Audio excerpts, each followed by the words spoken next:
Good evening. Welcome to the Livonia Public Schools Board of Education Committee of the Whole meeting of October 10th, 2022. We're into October already. I can't believe it.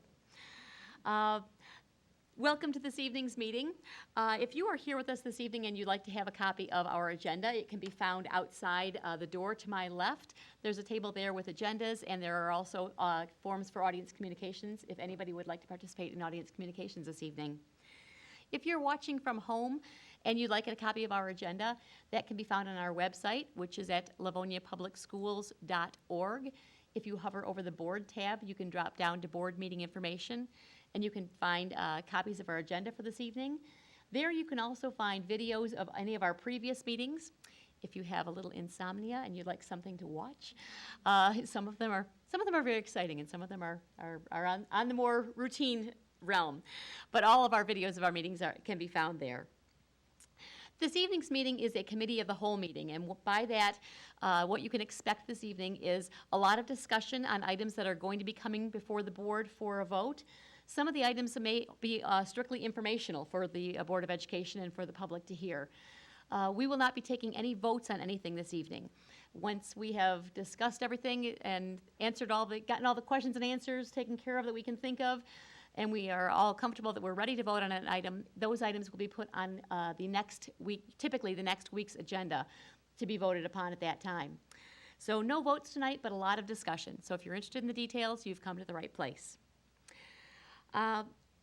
We have something that we are very proud of in Livonia Public Schools, and that is our committee, or our community with character. At the very top of that list is respect. You have our word as a Board of Education that we will treat one another and everyone who comes before this Board of Education with respect. And we ask that everyone else who's participating this evening do the same. I'm very, very proud of our community in Livonia Public Schools as it pertains to our community on the whole, but also specifically in this boardroom that we do treat one another with respect. We can agree or disagree, and that's okay and frankly very healthy, as long as we do so kindly. We're going to jump into our agenda this evening. First item on our agenda is item 1, audience communications. I do not have any blue slips. Are there any members of the audience that would like to participate in audience communication this evening? Seeing none, we're going to move on. The next item is item 2, committee of the whole. I don't have any items under that. Mrs. Oquist, do you have anything for committee of the whole? I do not. No? Okay, thank you. I will turn it over then. Item 3 is Building and Site Committee, and I will turn the meeting over to Mr. Centers. Thank you very much. This evening we have 4 items, the first of which is design drawing presentation by French Associates. I see that our friends are here, and Mr. Francis is going to get us started with that. Good evening. Good evening, everybody. French Associates are the architectural firm that we have retained via the 2021 bond initiative. Amy and Katie, who you have met previously when we did our, don't forget to turn that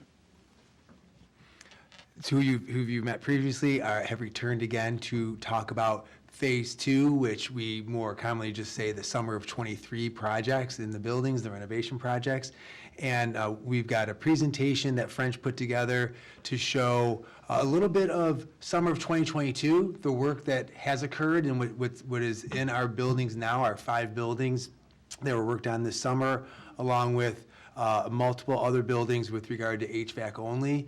And then Amy will get into the plans, the general plans for 2023 and the 5 buildings, which would be Franklin, Frost, Riley, Cleveland, Rosedale. That's going to be our summer 23 for the full renovation, and then the buildings that don't have air conditioning installed from this past summer will be on that list as well. But really the meat and potatoes of today is going to be a little bit of look back at what we just completed this past summer and a look forward to what we're going to be doing in those 5 buildings. So if I teed that up well enough, I will hand the microphone over to you, and we'll be able to see on the screen up on the TV, and I think some of you may actually have one in front of you as well. Yeah, we dropped a couple copies off, but thank you all for having us here tonight. We really appreciate this, and it's exciting to see what's happened last summer and kind of completing now, and then we'll look forward at next year's. Yeah, we're gonna show you some of the photos. Unfortunately, not everything is totally completed, so the photos that you will see, it is only progress. Yeah. The elementary schools are a little bit better, so you can see the media centers, but Cooper and Emerson are really a little bit behind. But you can still see some photos, so we'll go to the photos first. We'll start with Coolidge. So this is kind of an overall view. Coolidge was one of the projects that didn't really change configuration much, but we added some pizzazz with the lighting and the ceiling and colors, pops of colors. So views around that media center. This is a view into the new Idea Factory, which is the new concept we're bringing forward for any of the projects below high school level. And then the kitchens also got renovated, so here's a snapshot. The elementary schools are operational, and like Katie said, the Emerson and Cooper are still being put together. Actually, with the kitchens, we just Kitchens, started today. yeah, kitchens are good. Today too. was Perfect. day one. And the bathrooms, so all the bathrooms are good. Yep, and so Just the media centers. the bathroom's got epoxy flooring and wall tile. Clean those up. Yeah, those floors came out really great. We're very pleased. We talked about what our standard would be in going into those toilet rooms, and landing on that epoxy floor, it really, I think it was a home run, because it's a maintenance item that is to our advantage. And on top of it, it's actually, I mean, this is me, my personal opinion, I think they're beautiful. I love how they look, and it's got a little non-slip into it, because we added the bit of grit into it to give it that texture. It really came out nice, and it solved two birds with one stone, both aesthetics, but as well as functionality and maintenance. And the epoxy should help with any smells going forward as well, because you won't have the grout sucking in any scent. That was the second bird. Very good. It's a great feature. And it is less expensive than porcelain tile. And if you put porcelain tile, we had to demo the existing one. This way, we put it on top of it. So we kind of saved a little bit of money too. That's nice. And just hitting back, and you'll see some of the other buildings, just, it gives you a feel, just looking at Coolidge alone, and now we'll get into some other buildings, the equipment that's in the kitchen, so then we have quite a bit of new, beautiful kitchen equipment, and also in the library media centers, you get a feel for tables, chairs, soft seating. We are trying to keep a standardization across the district as we move along. Now, your color might be different, and there might be a different shaped soft seating, et cetera, but generally speaking, we want to move forward in a more standardized manner with regard to our furniture across the district and our equipment. So, and you'll see that, and I think quite a bit of it is at the K4s will be a bit more colorful than as you age up in the buildings. You'll see, not that there'll be a lack of color, but it'll be a little bit more sophisticated as the students get older. Yeah, so moving on to Kennedy, that one was being put together when I stopped by. She was getting all our books organized. So this is kind of a view down the main corridor of the library, and then a view into the teaching space that she's getting set up.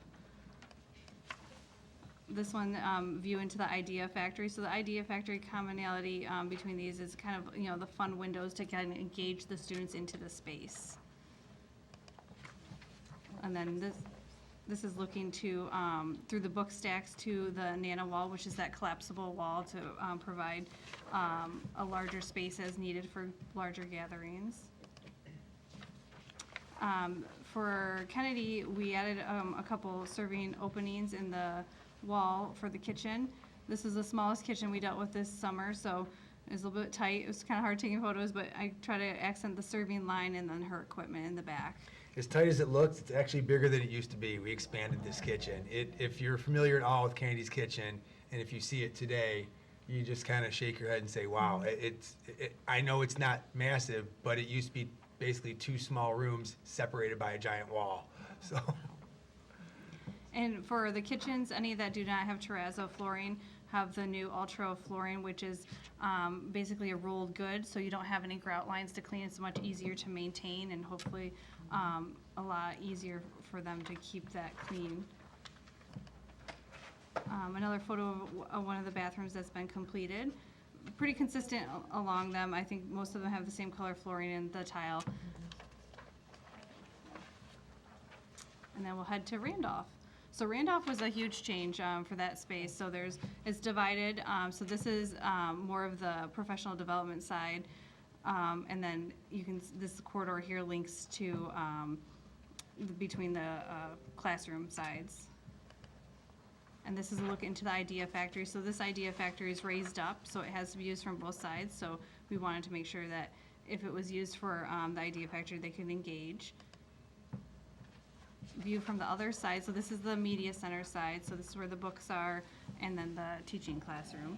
I'm going to pause for a second on that picture, just because we talked about it earlier amongst ourselves. These end caps that French came up with, the designer, Jessica, found these end caps on the bookshelves. If you recall, I'm going to call them the old days. In the old days was 3 months ago. We'd have these two hooks coming out of the end of a cabinet or of a bookshelf, and you could rest the books on them. These are much more aesthetically pleasing and safer, that you don't necessarily run into them, bump into them. But when you see them, and this is actually not doing it justice, when you see the bookshelves and the end caps set up in person, they pop even more so. Like I said, the picture doesn't even do it justice, and I think it looks pretty good in the picture. And especially because we put a color on the back of the end caps, so they are kind of noticeable. And this is a view from looking into the media center towards the book stacks. So she was getting all those organized while we were there. This is like the soft seating area, looking into the book stacks. And what we did here was we kind of lowered the ceiling as it went into the book stacks to make it more cozy and intimate in that space. So you could tell that this is where you're supposed to be a little bit quieter, and then as you merge out of that space, you can engage a little bit more. This is looking from the book stacks into the nano wall, so that folding glass wall is open in this picture. So they have the flexibility to open and close that as needed. And then we're up now into the Idea Factory space. She's got it set up with the new furniture, and you got a view into the one side of the media center from one side and view to the other. For Randolph, this was our biggest opening. So we opened this entire wall up for the kitchen. So this opens up when she's ready to serve. And she's got a full serving line. It does stay right there, but it allows her to close that and have full function during lunch and breakfast hours. But she can also move it up front if she wants to, because that's all movable. Yes. Yeah, in the future, she decides how she wants to use it. And then another bathroom photo. Now, that was for the elementary schools. Now, we come to Cooper. As you can see, it still doesn't have flooring. The ceiling is not completed. There's no furniture, so you can see anything. But you can see the windows that kind of peeking. Those are the Idea Factory windows. So there is not much at this point, but there will be. Again, we have some features of the ceiling that is not completed, but those are clouds that drop down in a color, and then you have the ceiling, another cloud up higher. And this is going to be the book stack, so kind of same thing, kind of make it a little bit more intimate feeling. Again, that is the Idea Factory in the back. And that intimacy is needed, because when you see Cooper and Emerson, when we saw Cooper and Emerson gutted, I mean, you know that they're large, but when they're completely gutted out, they're massive. And I can only imagine next summer when we gut Franklin's, what that's going to look like. It's going to be like a warehouse, because they're just big spaces. So having some of these areas built into them to bring the ceiling down, or to have a nook, is really necessary, because if you just left it as a giant box, it's going to be like you're shopping at Costco. It's just big. That is looking towards the flex space in our nano wall. The nano wall is installed, so you can see that, yeah. And then here's the kitchen, which today it is okay, but the kitchen has the same ultra flooring, and it has changed. It has not changed as much as per se if you go to the elementary schools, but it has a lot of all new equipment and new serving lines. The bathrooms, just so that you know that this 2022 projects, they had more bathrooms renovation, because those were kind of from the first year that we did the last bond. So we have almost a lot of bathrooms at Cooper and Emerson have the same look. The bathrooms that are this year, because they were quite in a better shape with terrazzo flooring, it is a little bit less renovation than the years this year. This is Emerson. So Emerson, again, you can see it's a huge space. Emerson was structurally very difficult because we had to do quite a bit of structural work, footings, digging. So that's why it is a little bit behind. But we do have very nice features. So if you, I don't know if you can kind of glance at the ceiling at this point. It is kind of triangular shape. It is not done yet. When it's done, it's even gonna look better. We do have, if you look at that like a house, those are where you have the windows. So we have those like little houses, and they're gonna be a table with chairs and a screen so kids can sit there and have kind of intimate discussion. And this idea factory is kind of back where an old classroom was, so Yeah. still got a little bit of the angle look to it, but it's kind of hidden there. Did you have a question? I do. Katie, going back a couple of slides, is that ceiling, does it look like it's three-dimensional, or are those It is not are those two-dimensional. actual It looks angles? like, those are angles, but it's all flat. Interesting. It's just, Flat like okay. this, yeah. it's just, Very it's interesting. optical illusion because there are three different colors. Well, it does a good job. Yeah. Thank you. Now, this is, we did extend the cafeteria a little bit into the storage space, so that's extension of the cafeteria. So we extended the flooring, we actually put all new flooring in the cafeteria in this area and put some clouds down, so the cafeteria is a little bit bigger now. This is the nice extension of the space at Emerson for them. So the floor, it came with a pop, so that's a nice aesthetic look, but functionality, having those two storerooms converted into actual usable space for Emerson and their cafeteria is big. It looks really beautiful. It does. Here's the kitchen again. Almost everything is new and functional, really nice. And just as a reminder, these kitchens were original. So primarily the kitchens were 50 to 60 years old. And so not only did we need to look at the functionality and the flow of the kitchen, but also the equipment that was in there. And just want to give a huge thank you to Pat Schuhart, our administrator of food service, who really worked miracles to get the food prepared off-site for Emerson and Cooper. It was done at Franklin, so thank you to the Franklin food service staff, who up until today has been preparing the food, not only for Franklin, but also for Cooper and Emerson. And then our warehouse folks were driving it over each day to be able to, utilize those offerings for our students. But the kitchens weren't quite yet available, but they all passed inspection last Friday, and they are fully operational today. So a lot of hands went into, we knew Yeah, that that there was- would, yep. at the end of last year and We the knew. beginning of this year, and that will be the case throughout the bond work, there will be impact. And what we saw happen was many, many people pitching in to make our regular day-to-day operations still run. Certainly with some inconveniences, but the outcome are these beautiful, functional spaces. And again, another bathroom that this is at Emerson, they kind of all look about the same. But they all look better It looks than so they much used better to. than they used to, Absolutely, yes.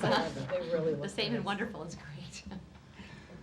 So we'll go now to next year's projects.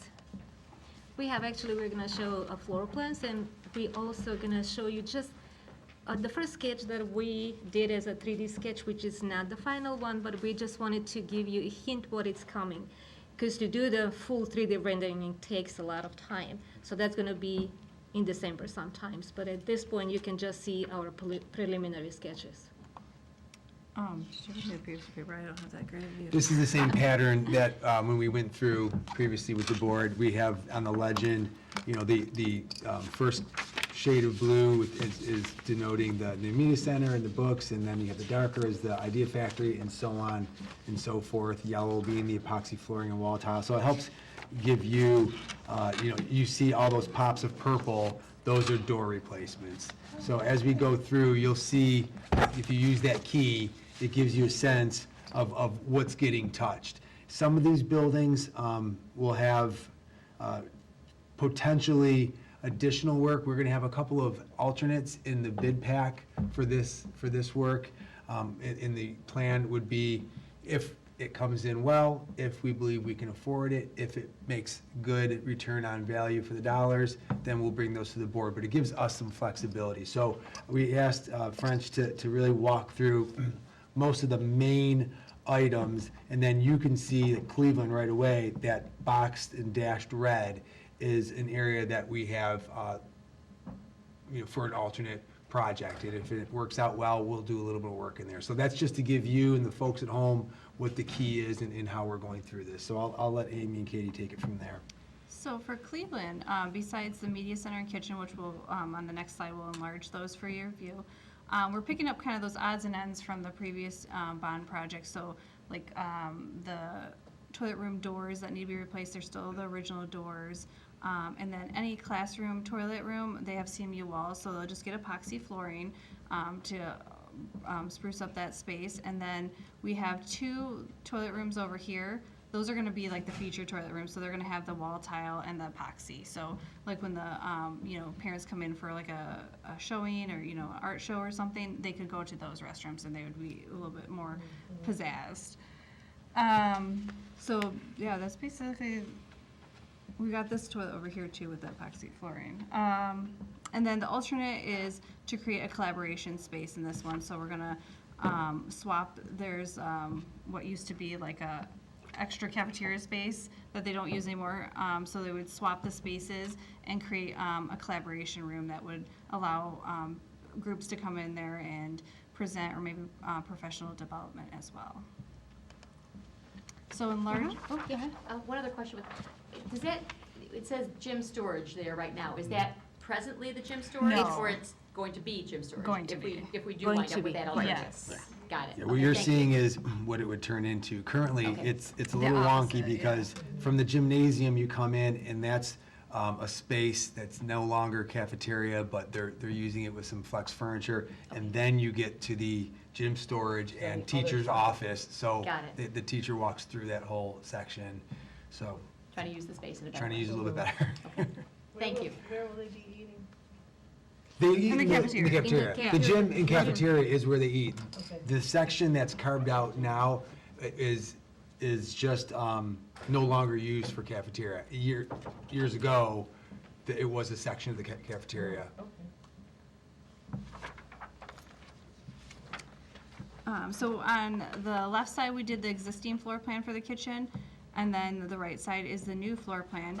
So the functionality of how the kids would queue through is the same, but we did capture some additional space in the existing storage room for some dry storage, and then we created a space for the walk-in cooler as well, where there is currently just a dry storage.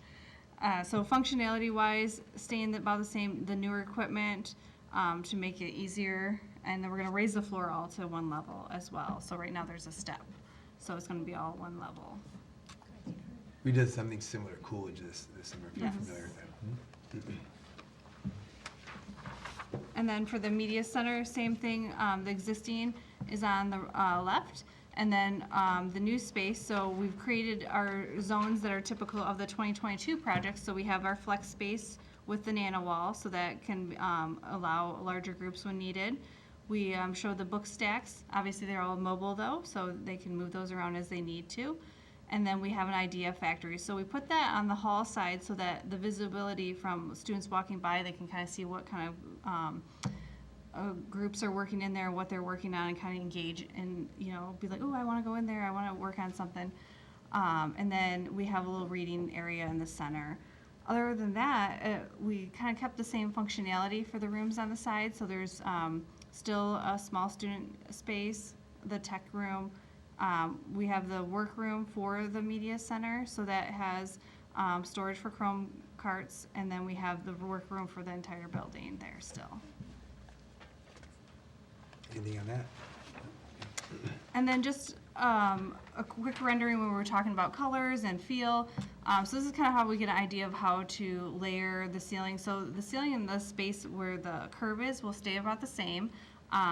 But we're going to add a little bit of a drywall cloud to kind of create an intimate space, so when she wants to do like a reading group, it'll kind of bring kids in and kind of calm them down a little bit. And then a view into the idea factory from both sides is important. So when she's in her office, she can still see into there, so kind of keep an eye on it.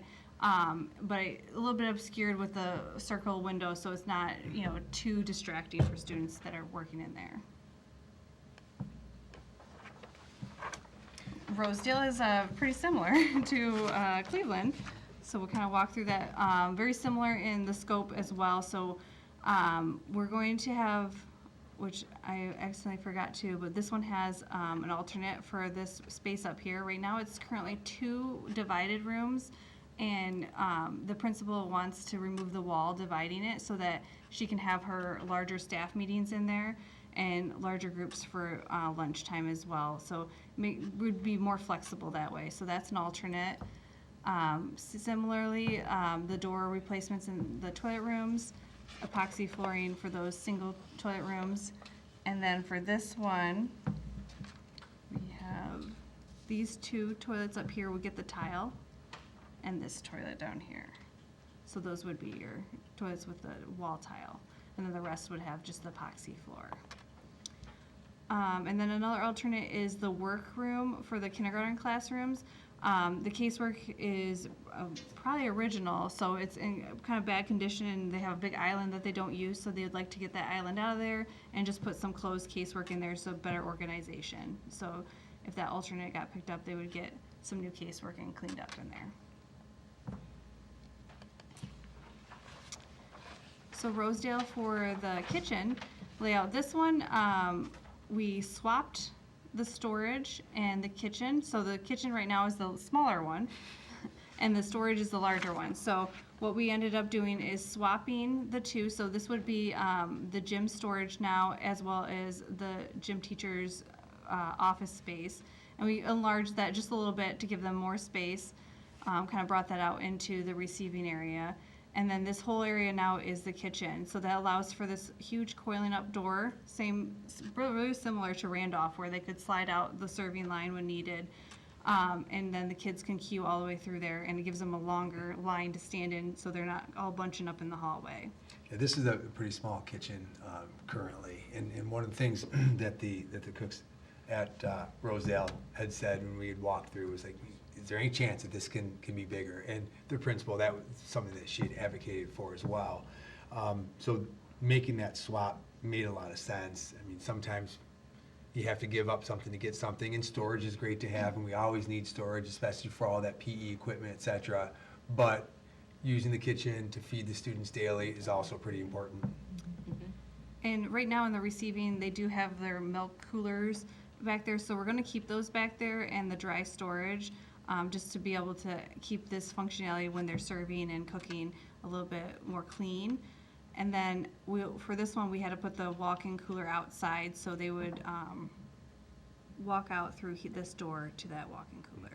Just looking at the configuration, the layout, you can see from the existing on the left side to the right side, the scale of how much larger the kitchen's going to be, and it'll help the functionality quite a bit. And they don't have to access the walk-in cooler every day because they have enough refrigeration inside the kitchen. It is from time to time, so that's outside. It's not a problem because it's not used every day.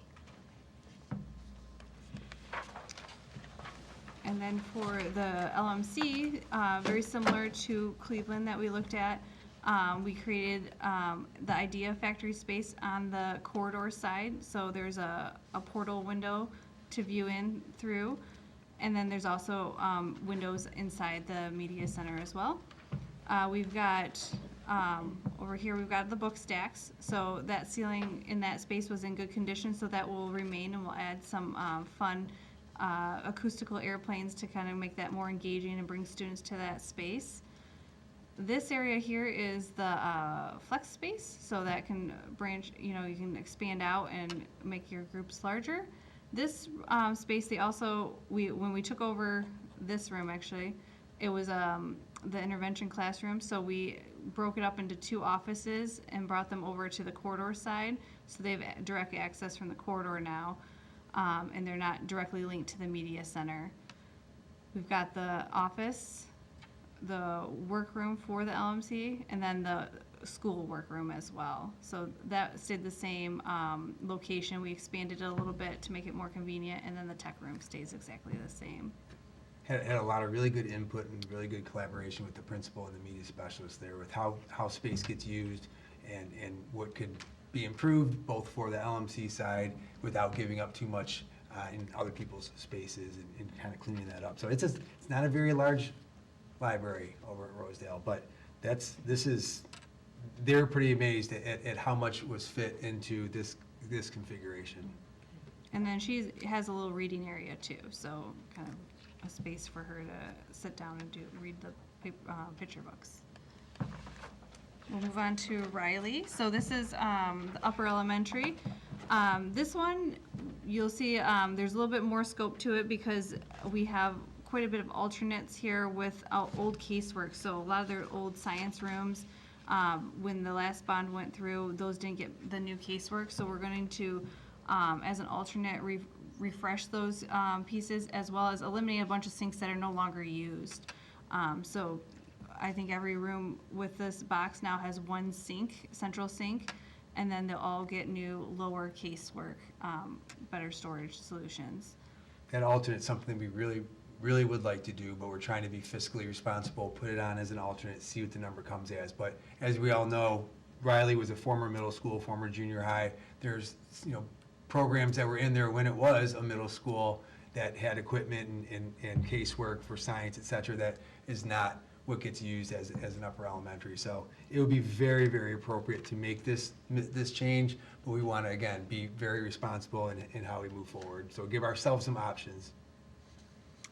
And as the upper elementary, Just a quick clarification. So the 4 rooms that are boxed off as alternates, those are the ones that have that science Yes. type equipment and casework that Yes, needs to be correct. swapped out? Right. Thank you. correct. And then for this building, we do have quite a few multi-stall toilet rooms that will get the wall tile and epoxy. So we've got these 3 up here, and then we've got 2 down by the community room over here that will get that. The rest will just receive the epoxy flooring. One thing about Riley is that they already had a maker space. So during this phase, we talked about if we were going to do anything at this time, it's going to remain as it is. So it's in this area here. I think they had some parents come in and they did a great job, fitting that out, and they haven't really got to use it. So we'll see if I think we're doing furniture. Yeah, essentially what we're saying is we don't need to do construction to create their idea factory. They already have one, and it's quite frankly pretty big Yeah. and pretty nice. So we're not ignoring it. We're going to outfit it. We just don't need to do construction on it. We don't have to create something that's already there. For this kitchen, the functionality was to create 2 lines for queuing so that it kind of broke the kids up while they were going through the lines. And one thing that we just talked with Pat was about reducing the number of wells at this building. So she was saying that we only need 2 hot wells and 2 cold wells, and that will give them a little bit more serving space, so they can serve in between there. So that we're going to make that update before bids are received. That's really an equipment item. Yes, yep. Yeah, it won't change the layout of the kitchen, just functionality for the servers. And in these larger kitchens, like the Emersons, the Coopers, the Rileys, et cetera, as we move forward, we have the ability to bring more students into the actual kitchen space through the serving lines as opposed to a single line. So that's what you're seeing here, and it's not unlike what we did over at Emerson. So we have that space, so if you lay the equipment out in the proper way, you can get those double lines and run the students through. Hopefully quicker, and they can get their lunch and eat it. That would be the idea. All right. Moving on to the LMC space. So this is a kind of a big box. So we approached this as zones, since it's still pretty much open. We expanded what was currently a classroom for the flex space. So that has a large nano wall that would open up and allow them to expand. But this is probably one of the bigger flex spaces that we have.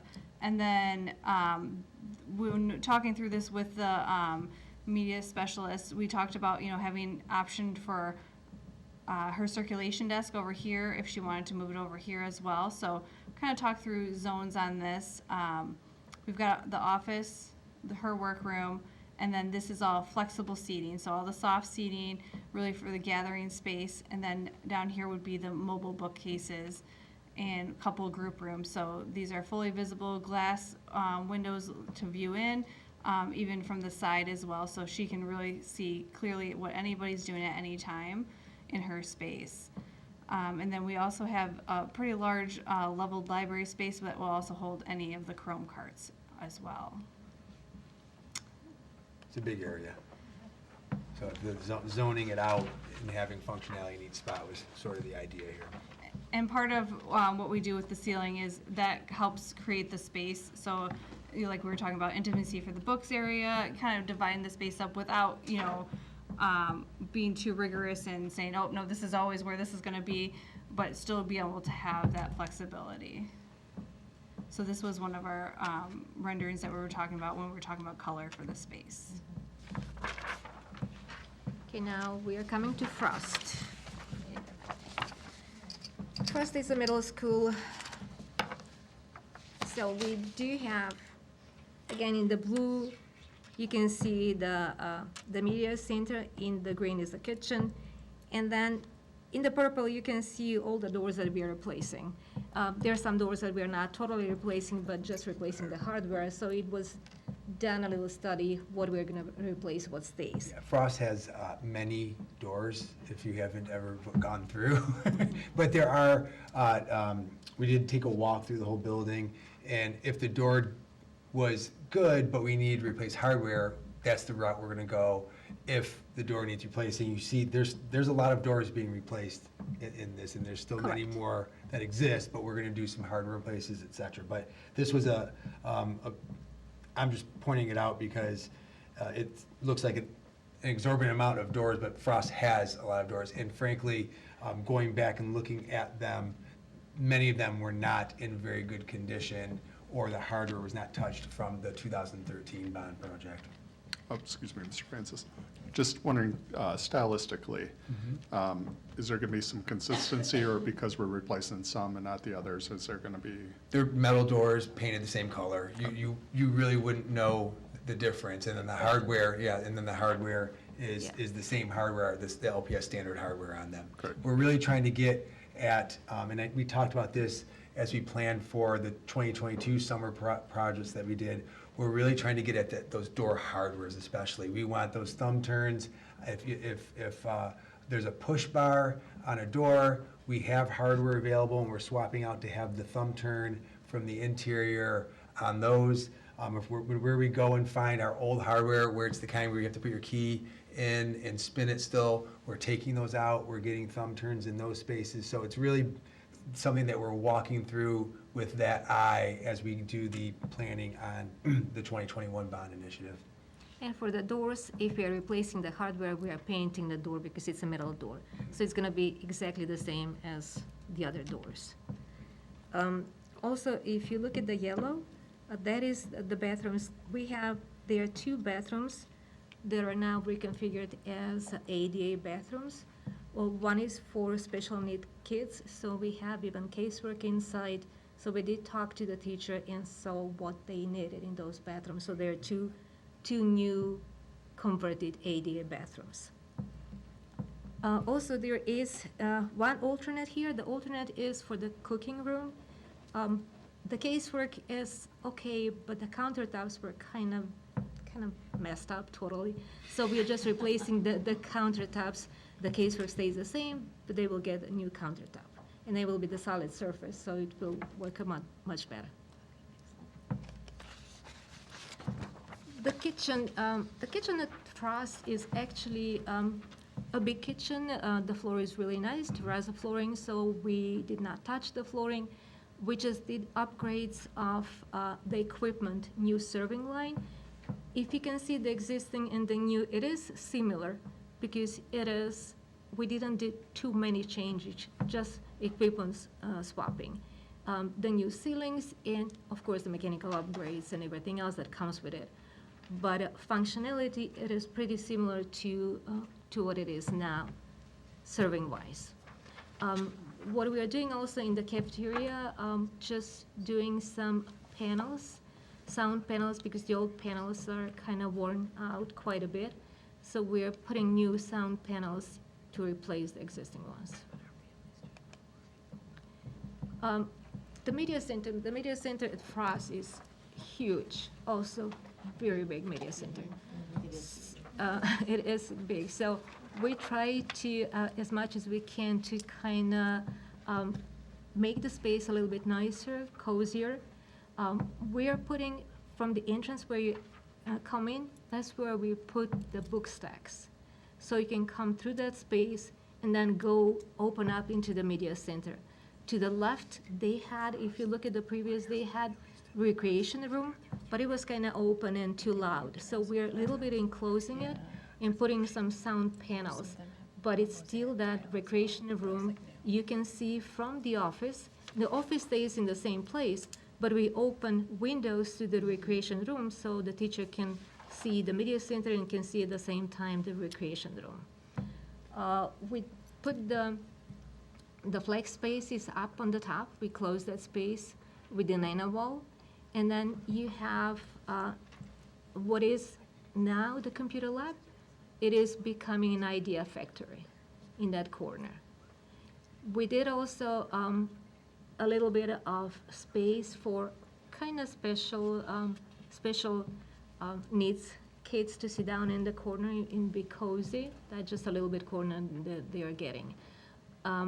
We're reworking the work area to get more offices that are required, and also we will be reworking the sensory room, putting new flooring, and we're gonna do some finish on the wall, so it's kind of just for that needs. It will serve much better. Yeah, very specific, and working with the principal and the teacher in that program. The floor right now is a traditional VCT, our tile floor that's in there, and they have pads, et cetera, because it is the sensory room. So we're gonna go in with a rubber floor.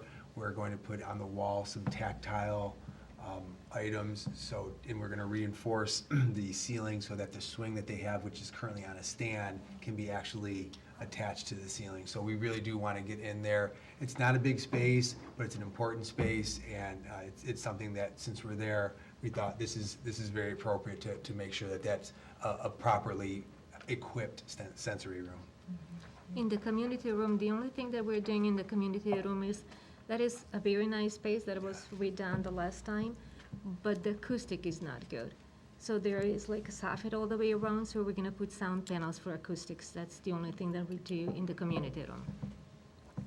So we can go. That's a room I think you're familiar with. We've had a board meeting in the Frost community room in the past. Mm-hmm. So this is, again, one of our sketches from the beginning, and then in December you will see the full fly-through. So you can see the space, both, it's the sitting area, and you can see we're introducing dark tile, ceiling tile, if you can see the ceiling tile, because it is so high, so we wanted to get kind of cozy space, and then we have clouds coming down. Franklin is kind of the bulk of the work. We have the media center, again, you can see the media center, you can see the kitchen. We do have alternates also. One alternate is the two art rooms that were not, for some reason, were not renovated totally in the last bond. What was done was the ceiling and the flooring, but the casework is the same.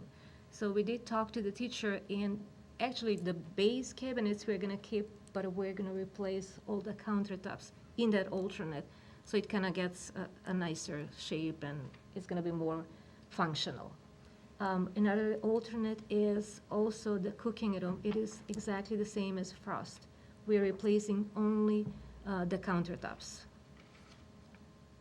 What is different here is, I don't think that we labeled it properly, but the science wing, the mechanical was not upgraded in all the science rooms. It was only in 2 science room and 2 classrooms. So we're putting new vertical unit vents in the classrooms that did not have vertical unit vents, they had horizontal. And in the other classrooms, the labs actually, we're not replacing any of the casework, but we're upgrading the mechanical. So we have new rooftop units for those science rooms that did not get upgraded the last time. And all those rooms, they're getting new ceilings because we have to replace the ductwork. So the science wing gets new ceilings. We can go to the kitchen is, if you know Franklin, it has like kitchen 2 sides, so cafeteria 2 sides. The cafeterias are quite open. On the north side, there are 2 like bar height seating areas, which the students are using really nice. So we are having those, making, just like on the south side also, 2 of those bar height seating areas that the students like. As for the kitchen itself, because it is a big kitchen and it has like, it is used from the kitchen, but it's also used from, for the school for the culinary arts. So there are 2 different areas. So when we had our consultant talk to both the kitchen, to Pat, and then to teacher that is leading that culinary arts, so we had to define the spaces a little bit better. The terrazzo here is up front in the south side. The terrazzo was in really bad shape. It was all cut up, so there is a portion that we're going to replace. And throughout the kitchen, we are refinishing the terrazzo because there are a lot of cracks, so we're just going to refinish it, not replace it, but just refinish it. And just to jump in, the terrazzo, in different buildings, when we find it, we have been leaving it, because terrazzo is, I mean, it's really the best product. So every once in a while, we'll find a restroom with terrazzo or a kitchen with terrazzo, and we say, we'll leave it. Katie's right, though, there's some spots, I think on the one side of the cafeteria. It's the south side, it would- that's yeah, that side. They had worked on and changed the serving line, so you can see where they had to cut it up. So we wanted patch, repair, polish up, and just keep that terrazzo. Even if there are imperfections, it's still a better product than just about anything else you'd be able to put in these days. So that's sort of going forward, that's been and will continue to be our sort of, method of operating here, is to say, if we see terrazzo and we can save it, we want to do that. So if you look at the south side, the traffic flow is very similar to what it used to be. It's just upgrading the equipment. On the north side, we have new serving line there, and the traffic flow is a little bit different, so it allows more students to go. So there are 2 now places for the students to pay, not just one place. There's a bit of a log jam there. I'm sorry, I didn't have my microphone. There's a bit of a log jam currently in that configuration coming around the corner, so they're trying to alleviate it.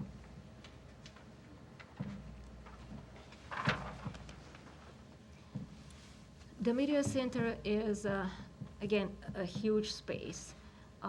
When you come in, there was like, you come through a place, it's very low, and like those areas where you had to get the books, through the books, that is not used detectors. anymore, detectors. So we are going to eliminate that space and open the whole media center. At the bottom, there are quite a few workroom storage that were not used too much in the existing space on the left, if you look at it. So we eliminated those so we can put the new book nooks in the darker area. One of the first requests, the consensus request between the union specialist administration, was to open up when you walk in, to open that space up. Because right now you walk in and then you have to go around, et cetera. So they wanted it to be open, more welcoming, a little bigger and brighter.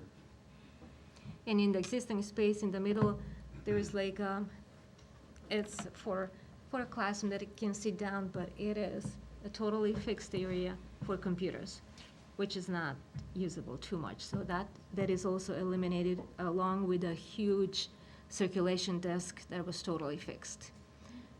So now, in the upper corner, there is a computer lab in the existing one. So what we did is that computer lab, and it has, I don't know if you remember, there were like angled walls to those computer labs with windows. So that computer lab will become flex space. So we're eliminating those angled walls and putting the nano wall in that location.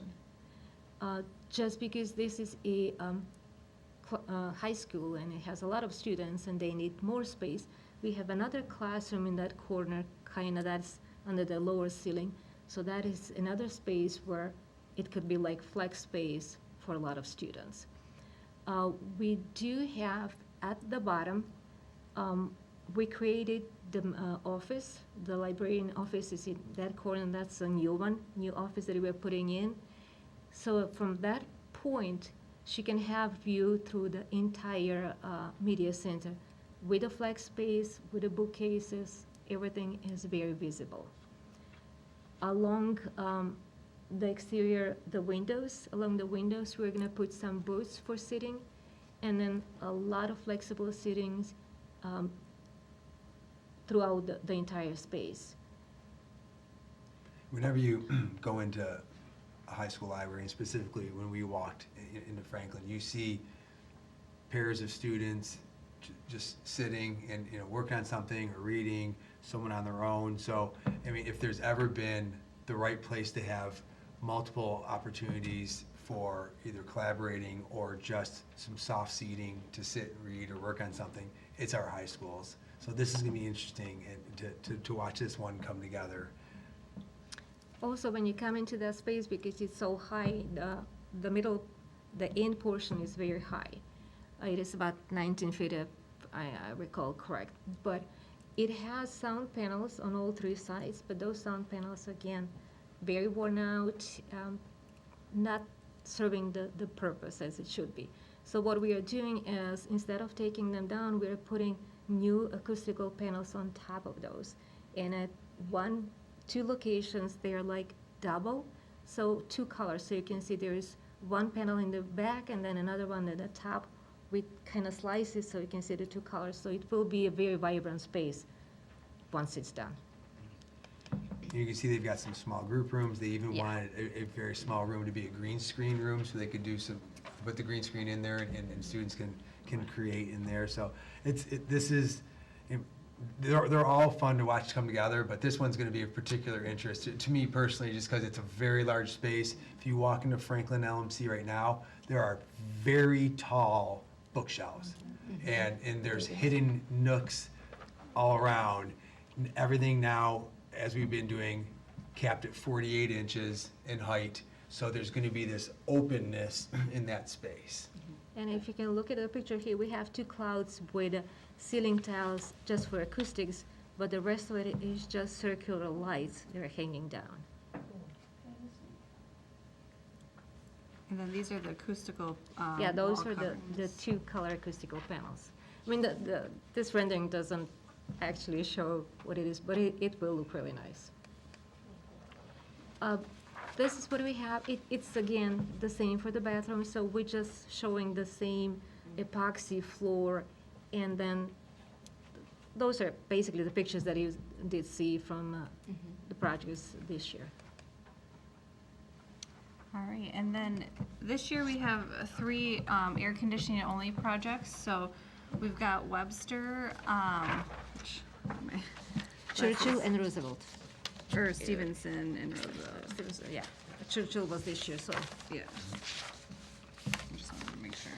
So at Webster, we've got some partial vertical unit ventilator replacement in classrooms. So some of the classrooms, I think it's on the west wing, those will have to be fully replaced with a new air conditioning and heating unit. And then the other ones can just get the coil like we had for this summer's work. So the coil will be able to go in and be able to provide the air conditioning. For the multi-purpose space, we have 2 vertical unit ventilators going in that space as well. So those will be like a pop in and pop the new ones in. And then we have a replacement of the existing heating-only indoor unit with a new cooling and air conditioning unit located on the roof for that space as well for the main building.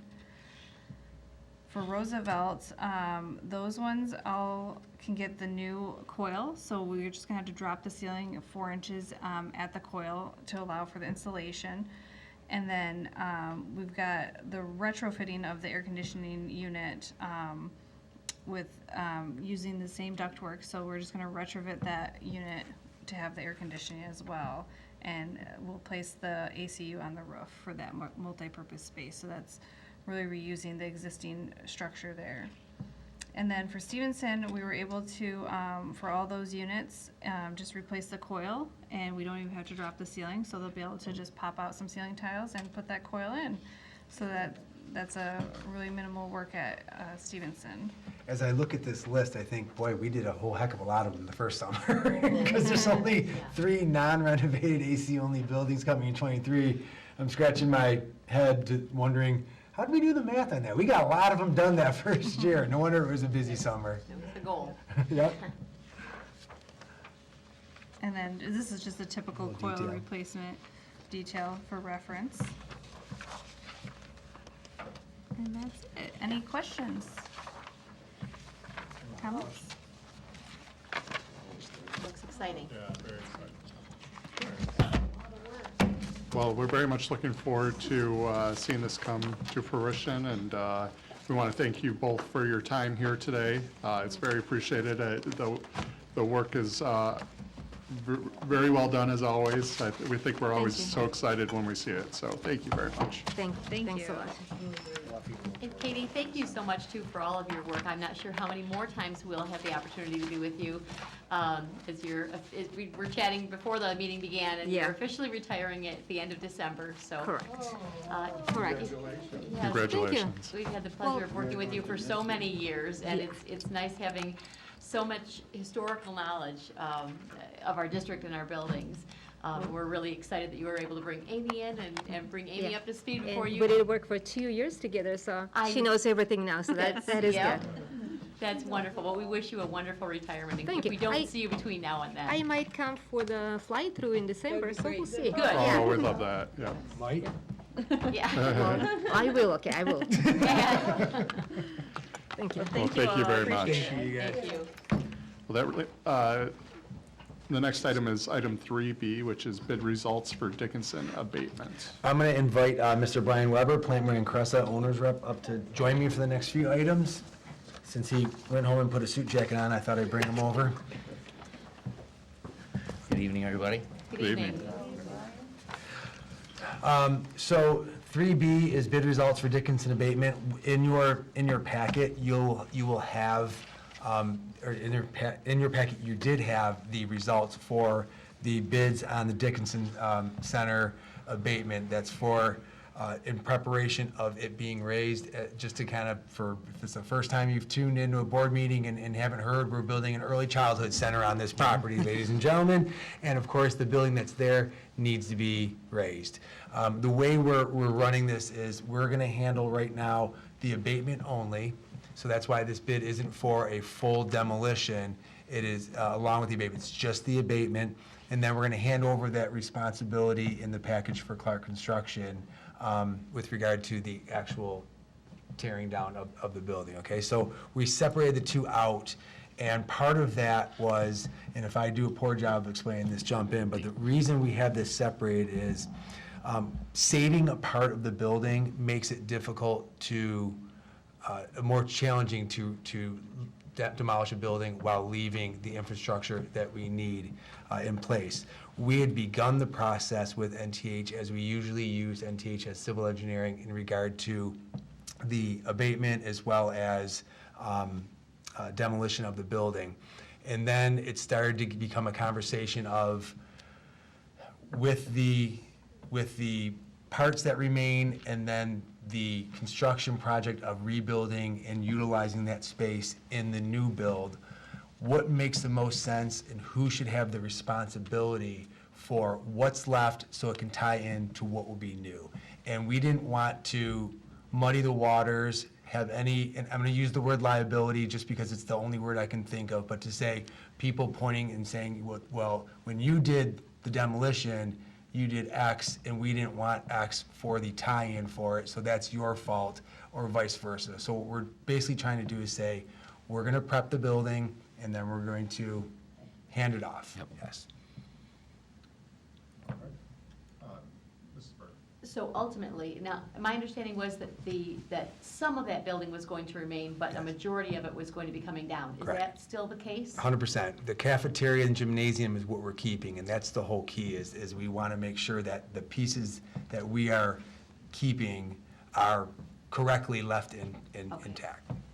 And there were numerous meetings between TMP, our architect for that main project, NTH. We all got on a call together just to discuss the dynamics with Clark Construction, understanding where this scope for the abatement starts and stops, and then cleanly can transition into where Clark and TMP will take off. So not to repeat what Phil said, yeah, it was plenty of conversations to understand what's the most efficient way and best way for both teams. Once again, nothing against NTH. They've done great work for the district. It's just a matter of, this is a different dynamic that it made most sense. Let's keep the abatement and hazardous material removal now, and then we can turn that site over to Clark Construction and TMP to take it down in the spring once they start the construction activities. As this board knows, over the last handful of years, we've raised several of our buildings, and usually, I mean, abatement is demolition. It's just a specific way of demoing pieces. So it's just that we normally go in and take the whole thing down in one fell swoop, with the abatement being obviously done appropriately, so for environmental reasons. In this instance, it sounded, after many conversations, that it just made sense for us to abate only and then move forward with the demolition. Or If I- partial demolition, technically. Correct. And if I understand, one of the factors in taking so much of that building down is after it's not being used past, I believe it is 3 years as a K-12 facility, there's so many things, and this one's not been used for many, many years as K-12. There's so many things that are not up to code, that it would be more expensive to try to use the existing building than it is to take most of that down and rebuild it to code today. Is that correct? That is a big piece, and additionally, if you leave it, we would have had to retro an ECC into what was a junior high, and it really doesn't make Yeah. sense. And it's a big building with high ceilings. Now, the two best places that we could utilize, as we're keeping the cafeteria and gymnasium, we're talking about spaces for gross motor room, et cetera, which you want to have to be a higher ceiling, et cetera. So for what you had just mentioned, but also just the fact that it really wouldn't have been, we would have been tying our own hands, trying to design something within the shell of what is currently there. And the shell that's there is not what you would design as an ECC. Got it. Thank you. Mr. Johnson. Phil, for the two areas that we are keeping, is there going to be much in the way of code revision work, or is that, It'll be It's a completely skeleton. demoed. It's It is literally just the a beams. skeleton, It's gonna be okay. literally the beams, so. okay, Yeah. so we're not that's going to have to structure. worry about that? No, Okay. it's gonna be a new build, and for the most part, no person's ever gonna even realize that it's not 100% new build. Okay, thanks. Some engineer's gonna walk in and figure it out, I guarantee you, but, because that's what they do. But no, generally speaking, you wouldn't even know it. So with regard to this bid, you saw in the packet that we had multiple companies place bid. We were very pleased with the coverage that we had. Quality Environmental Services had the low responsible bid, and while we have not worked with Quality in the past, their references, the vetting process, the interviews, all worked out quite well, and we are confident and comfortable with recommending them to you in the amount of $282,000. Now, when you see that amount on the resolution, there will be a contingency, as we always do, for that work. Questions? Phil, this one seems like an outlier as far as the price goes. Is they're understanding the full scope and everything, I assume? Yeah, they're in the interviews, I don't want to put words in your mouth. Were you in the interview or no? I was not. Okay, I did yeah. follow with Harry after, but I was not. So we use Arch Environmental, and we had NTH as well, as part of that process. I did not sit in the interviews, but if you see from Mr. Lau's memo to me, they did do that due diligence, and that was actually, and I remember when the day that the bids came in, one of the things that Harry said to me was, well, we've got a low one, but we need to make sure that, and so they did go after that purposefully to ensure that we are comfortable with what the fact that they have covered the scope that's in there, and also getting some background on the work they've done elsewhere. And just chime, it is a name known, we've worked for them in the past as well, so it's not as if it's a pop-up company that there is other, they've been around. Great. Okay, thank you. Anything else? All right. Well, we'll look forward to that. I assume you want that on the regular agenda. Please. All right, that brings us to item 3C, which is RTA proposal for roof design.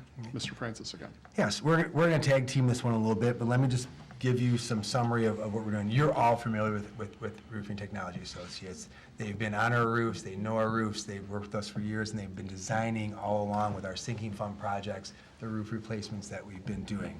So when COVID hit, we had, some glitches in our facilities planning and doing roofing jobs and the way that the market was. So we have currently a couple of designed roofs, Stevenson, partial, and why am I blanking on the other one? We have Franklin. And Franklin and partial and Garfield. So we've had those designed by RTA. We know that we're going to start moving forward with those. But while we've got RTA not designing anything, we don't want to just sit around and say, don't design anything while we move forward on actually following through with replacing roofs. We want to make sure that we keep them busy. Plus, their main person we do know who knows our roofs very well, Mike, is going to be retiring soon. He's going to stick with them with much less hours, and we've got a transition plan within the company to continue on the design. But we're saying, why lose the time that we do have? When you design the roofs like we've done, they don't go stale, right? We can hold those designs. So let's have them working. Let's get more designed. In the meantime, we'll have a pipeline of jobs that we can do with the sinking fund each summer and still have designs in the can, if you will, to be able to bring out and bring to the board for actual bid and approvals, if that made sense how I explained that. So we're actually with this, so what Plant Moran Cressa did was reached out to RTA and asked them for a proposal to do the design of 3 buildings. Now, traditionally, it's not just design, it's also construction oversight, so that's part of their fee as well. We know going in that of the 3, we're looking to only do 1 of them in the near term. So that's how the fees are built into this. It's design fee for them, plus only partial construction oversight on that plan. So this one's a little more, it's a little confusing. In the past, we usually say, we've asked RTA to design building A, B, and C, and then that coming summer, we're gonna put that out for bid, at this time of year, and then go that following summer and do the work in that cycle. We've come off that cycle during the COVID years, but we want to continue designing, having prepared designs and plans, and then we will do our sinking fund projects and as we see fit with regard to budget and timing and the market, but we've got plenty of designed roofs to go, and we can keep RTA busy on that. Correct. Thank you. So basically, we're going to have them design them now and then kind of save them in our bank because they really don't go away. The design Correct. isn't going to change. It's the same roofing system, the same materials that, and just kind of piggyback what Phil is saying, it doesn't hurt to have these project ready.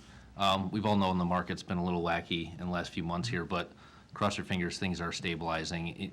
If we see good bid results now, Cressa also has other roofing jobs in other districts. If we're seeing a good trend, we have design ready to go. We don't have to take that time. Hey, Phil, hey, Ms. O'Quist, is it something we want to prepare and maybe get something else out of it? Right.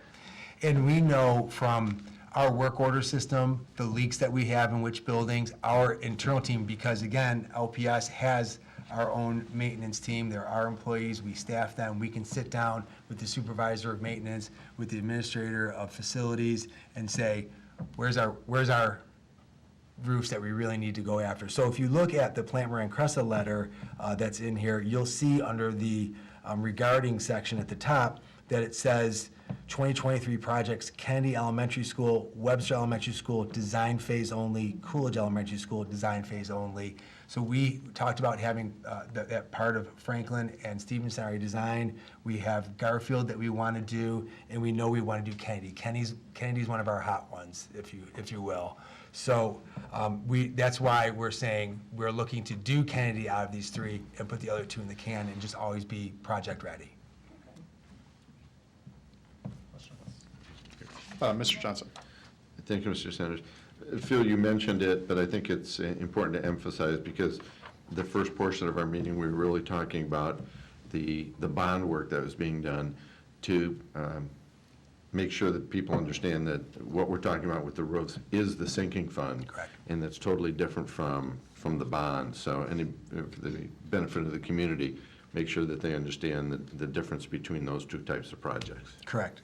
That as a roof replacement with a sinking fund project.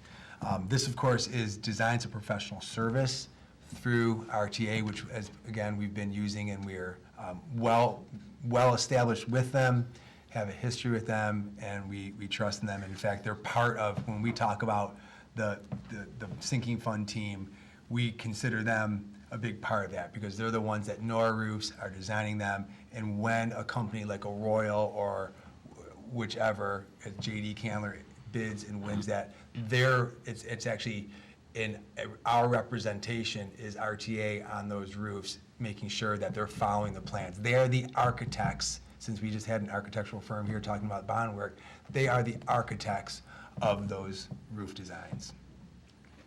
One other major factor as well, just to clarify, is RTA will do the design. They also help us administer. It's a direct contract. There's no construction manager in between. So we will bid this out in coming months to roofing contractors direct.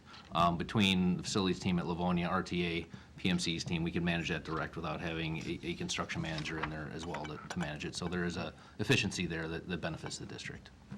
So I just want to ask a question about we see the areas on the maps, and these are from 2017, so five years ago. And so we assume when they update them, we'll see some of those colors move. That is correct. Forward. Yep. But in Webster, it's a bit of a mixed bag. There's quite a significant area in red, and then some yellow and some blue. So that may be something we need to discuss with the board when we get this information back. Right now, we're only planning on Kennedy, but well, Kennedy and Franklin and Stevenson is actual work, because we've been sitting, and Stevenson is we're working off to that point. The drawings and the ages, they can code them, but then the deciding factor for us is what does our maintenance department say with regard to work orders? Where are the leaks? We know the leaks are at Stevenson, we know the leaks are at Kennedy. When I talked about Carl Roberts, who says, we've got to do Kennedy, so that we also work through it in that manner as well, of what we're going to put out and want to go with. So it's a combination of both what RTA is doing on their heat maps, as well as then the boots on the ground or boots on the roof, however you want to put that, of where our work orders are. So to answer, or to kind of to talk about, we always continue to have those conversations about if Webster starts to have more concerns of actual leaks, then we also can pull them forward. And this would help us prepare for that, and that we've got it designed already, and we can do them when we believe that we need and are ready for them. So we'll always keep that at the top of mind and in those discussions. Also tying into that, RTA, we've also have talked with them. They're also going to update, we're going to try and look ahead about 3 years. They're updating those heat maps or color maps for the next 3 years of what we think would be projects. Not sending them to district, or to roofs that may be more than 4 to 5 years out. We're finding, yes, this is great information to prioritize initially, but it's working with Carl Roberts and Harry Lau to understand where those work orders are. So not to send them too far into the future to waste efforts there, but get the next 3-4 years captured to understanding what's down the pipeline. Any other questions? Are we expecting to see this go to the regular agenda? Please. Because this is just the agreement for them to begin the work, so this Right. would be the professional service. Great, thank you. That brings us to item 3D, summer 2023 purchase of LMC bookshelves. This is, as you recall, similar we did Randolph only with their furniture, trying to bring them forward because we needed them earlier. Having lived through now our first phase of renovations and knowing that MediaTek furniture had issues out in the marketplace in general, French Associates can tell you that's what the market is. In fact, TMP, our other architectural firm that we're working with in the bond, made a comment that that's one of the areas that has been a concern. So to that end, we want to bring forward, and it seemed like bookshelves was a big piece of the delays. And of course, once you renovate a media center and have no bookshelves, it's a little odd. So we wanted to much like when we brought forward only one part of the furniture order for the 22 bond, we want to bring forward only this part for your approval because we want to get the clock started on the process. We want to get a board approval, a PO, and get ourselves in line for those bookshelves, because those were something that was a bit of a headache in this past section of the bond. So that's what you're looking at here. So we do have from the NCPA, that's the National Cooperative Purchasing Alliance, that is fulfilling your obligation to bid. We have the amount from NBS Commercial Interiors, that's the company that that French is working with and LPS is working with through the bond for furniture, in the amount of $292,181.40. And then we would put a contingency on that as well for your approval. When this gets, if the board approves this, and when we have a PO with your approval, we can then get that out and get that started. And we're trying to alleviate some of the concerns of delays again. Great. Questions? Mr. Johnson? Thank you, Mr. Sanders. Phil, if we got a quotation for the bookshelves, why do we need a contingency? It's in case you have to order some more, move some around, et cetera. We know what we're going to have, but you always want to have a bit of a contingency in case things change, because right now the designs aren't quite locked yet, right? So we're going to say, Okay. let's buy some bookshelves for spaces that we believe we know how they're going to look and how many that we're going to hold there.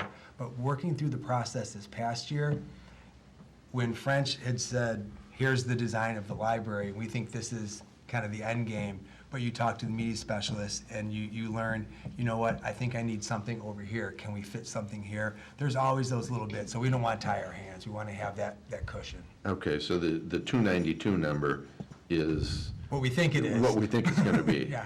Okay, I was under the impression that was, we already knew what it was and that was our number. Yeah.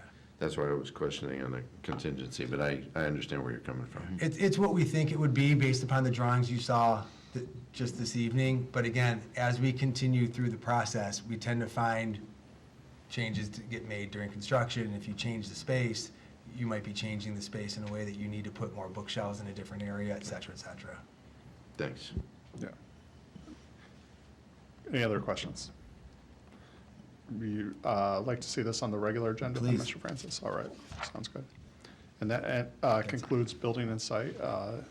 Thank you, Mr. Weber, and thank you, Mr. Francis. Thank you, everybody. Have a good evening. Thank you very much. Have a nice evening.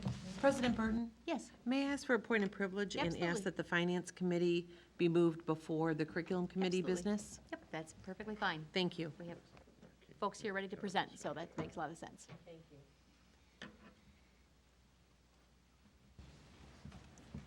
And at this point, then, I will turn the meeting over to, we will jump over item 4 to item 5. We'll come back to item 4 in a few minutes. We'll turn the meeting over to Mrs. Bonnefield for the Finance Committee. Thank you, President Burton. Finance tonight has one item, and Mrs. Smith is going to work through that with us. Thank you, Ms. Bonnefield. I've got a guest with us. This is Tom Marchese, Senior Manager with Plant Moran. He was on site this past summer for multiple weeks, a week in June and 2 weeks this September, going over our audit. And as the board knows, we're required to have an external audit done every year. And they come in, probably stealing Tom's thunder. He'll, I'm sure, tell you exactly all the testing that he did while he was on site. So Tom is allowing me a minute to go over what came around to you are snippets from our financial statement, some of the highlights, and then there's also a loose piece of paper, which is a format you're used to seeing. It's our budget to actual comparison for 21-22, and then how that will impact us for the 22-23 school year. So we'll take a look at that first. In summary, our expenditures came in, or our revenue, came in to the good by $500,000, and our expenditures came in to the good by $1.6 million. On the revenue side, that would be a variance of about 0.3%, and on the expenditure side, 1%. So both well within the target, what we're looking for. As we go through the details, on the revenue side, we really, the one category that stood out that had the largest variance in terms of dollar amount was the local revenue. And in particular, we had two revenues that came in better than budgeted. The first was the Wayne County Enhancement Millage. We received $6.1 million last year, and I anticipated receiving similar amount this year, and it came in more favorable by $140,000. So that was additional revenue that was not budgeted for. And we also had our Independence Parapro reimbursement from Wayne Risa was higher than budgeted by $110,000. So that was another thing on the favorable side. Mrs. Bonner? Yes. The Wayne County Enhancement Millage, we estimate that, but that is a complete pass-through of money. So if Wayne County collects more funds, then we get more funds. That's correct. And it's a little harder than our property taxes to gauge because it's coming from all the communities across Wayne County. It goes to the Wayne County treasurer first, and then it goes to Wayne Risa, and then they disperse it down to the district. So a little harder to nail down what that amount's going to be, but still happy that it was a favorable one. I think, are we not collecting some arrears as well as we Yes. go through? Yep. We saw And some of those that. are, really can't budget arrears. Yes, It's- yep. Yep. Yeah. On the expenditure side, we had a couple categories that stood out to me, and of course, if you've got questions on any of them, I'm happy to go into details on those. The first one was instruction added needs. This category is where we would budget for our voc ed program, our added needs program, like our elementary support teachers, EL teachers. Those categories came in right on target, and the one that came in under budget was our instruction, our added needs. So that would be our special education program that caused the, I'll say the largest variance there. And that's where we budget for our resource room teachers, our independence parapros, and one-on-one parapros in that category. And I always put, for lack of a better word, a little cushion in there, because you really don't know all the time what the needs are going to be that are going to come up, and we obviously need to meet the needs of the kids. So we do put a little bit of cushion in there. So that could be needing to bring on new staff if, students move in. It could also be reassigning staff. Maybe somebody working in a program here needs to be moved over here, and then something that would be needing to be paid for out of the general fund. So that's the variance for that category. The next one that stood out was the instructional staff support. That came in favorably by $282,000, and there was really two line items that made up the majority of that. The first was what we call time bank, and it's release time for teachers to work on professional development things. It could be doing data dives, it could be doing school improvement plans, and because of our sub shortage, we had money budgeted, but we didn't have subs to release the teachers to be able to do the activities that they normally do. So that was about $100,000 that we had budgeted for release time, but those subs were needed for other purposes. So that was not spent. And the other was, we had about $100,000 budgeted for contracted services, that not all those services were rendered this school year, so those might be things that we are able to pick up in this 22-23 school year. The next is transportation. That came in favorably by $412,000, or about 5.3%. The biggest of that really was salaries and benefits. I had more budgeted than what actually was incurred. Part of that was being hopeful. As you know, and will recall from this past school year, we had to do some shuffling with routes and canceling. And we were working diligently to try to attract more drivers to our team. We didn't get all those spots filled, unfortunately, but we did have funds earmarked for that in case we were successful with that. We also had money budgeted too in the case of needing to do repairs on the school buses, either needing to contract that out with companies or buy parts to be able to do the repairs ourselves, and thankfully we didn't need to tap into that pot of funds. The last one I wanted to point out was our community services. This is our child care program at Jackson, as well as our SAC program, and that came in favorably by about $155,000 due to round 2 of a child care stabilization grant that we received. It's actually federal dollars flowing through the state that then came to the district, and we got that in June, and that allowed us to shift some of our operating costs onto the grant and relieve some of the expenses on the general fund. So, all in all, we actually did add to our fund balance a bit this school year in terms of dollar amounts, just under $600,000.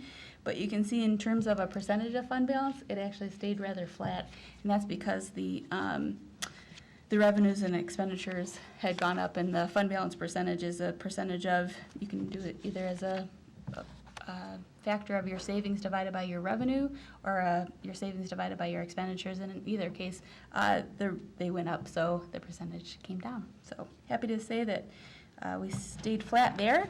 And what that will mean for our budget this year is on the bottom portion of the page. And what I did was I kept the revenue and expenditures equal, so assuming what was adopted by the board in June were to continue, what would it mean to update our budget with that new, now known beginning fund balance? And that helps us in that it would take our fund balance for this school year from 17.9% to 18.6%. So happy that it's still within that MSBO recommended range of 15 to 20%. As we talked about when we were adopting the proposed budget, we do have a planned use of our fund balance for this coming year. That'll still be the case, but now we have a little bit more savings to help us going into the school year. So that is some of the details on that. Happy to pause if you have any questions. Otherwise, I will turn it over to Tom, and we'll dive into the financial statements. Mrs. Burton. Just one quick, I get the fund balance at the very bottom, but in red, the 21.3 and the 21.2. Yep. Can you explain to me what that is? I was thinking that was our fund balance there for a minute. Yeah, and that actually is, and why it's a little, I thought it was a little confusing when I first looked at it. So our fund balance was $33.1 million, and it's actually going up to 33.7. You would think that the percentage of fund balance would actually go up, but it was based on a lower revenue amount, so it was based on 158.4 million, and by the revenue going up to 158.9, now when you divide that 33.7 million divided by 158.9, it comes out to 21.2. So even though the fund balance dollar amount went up, the percentage stayed flat. Okay, but I'm still not getting it then, because Yeah. what I'm confused about is not those two, I understand that. Yep. How they compare to the 17.9% and 18.6% at the bottom of the page. Gotcha. So on the top, that is our 21-22 beginning fund balance and ending fund balance. Got it. And then on the Never mind. bottom of the page is our 22-23. Thank you. Yep, thank you for Okay. clarifying that. And so how that relates to, you can see the 21.2% or 33 point, if you round up 7%, 33.7 million. Then if you look down at the bottom under the first amended column, that's now what we have listed as our beginning fund balance there. Because we're So- utilizing some of those funds Yeah, for our exactly. expenditures. Okay, great, Yep. thank you. Thank you for Sorry about that. clarifying that. Okay, other questions on this portion? Mrs. Burton? I do have just one Yep. other question. This is really probably more for Mrs. Oquist. Transportation, you hit on it, Mrs. Smith, just briefly, that we were having transportation issues last year. How are they in terms of having to cancel some routes because of just simply the lack of drivers available to hire? How are we now? Well, we are, at this point, we are able to run all of our routes each day, so that's, there was a lot of work done by our transportation supervisor, Mrs. Ashley, over the summer, to really look at all of the routes as a whole again, and she literally rerouted the entire district. So she had the time to do that this summer, so we were able to condense some routes and make some efficiencies within the routes. So all of those routes are running and are covered at this point in time. Okay, so that was really accomplished more, it sounds like, by reworking the whole district as opposed to hiring additional people that we simply couldn't get our hands on. We were able to do some hiring as well, but there was a combination of both of those factors. Okay, great. Yep. And thanks so much to our transportation team, because I know that was, our community handled it like a champ, even though it was really, really difficult. But thanks very much to our transportation team. That had to be no small effort getting through all of that. It was not, the entire team there has really been very, very dedicated to the process of working through those routes.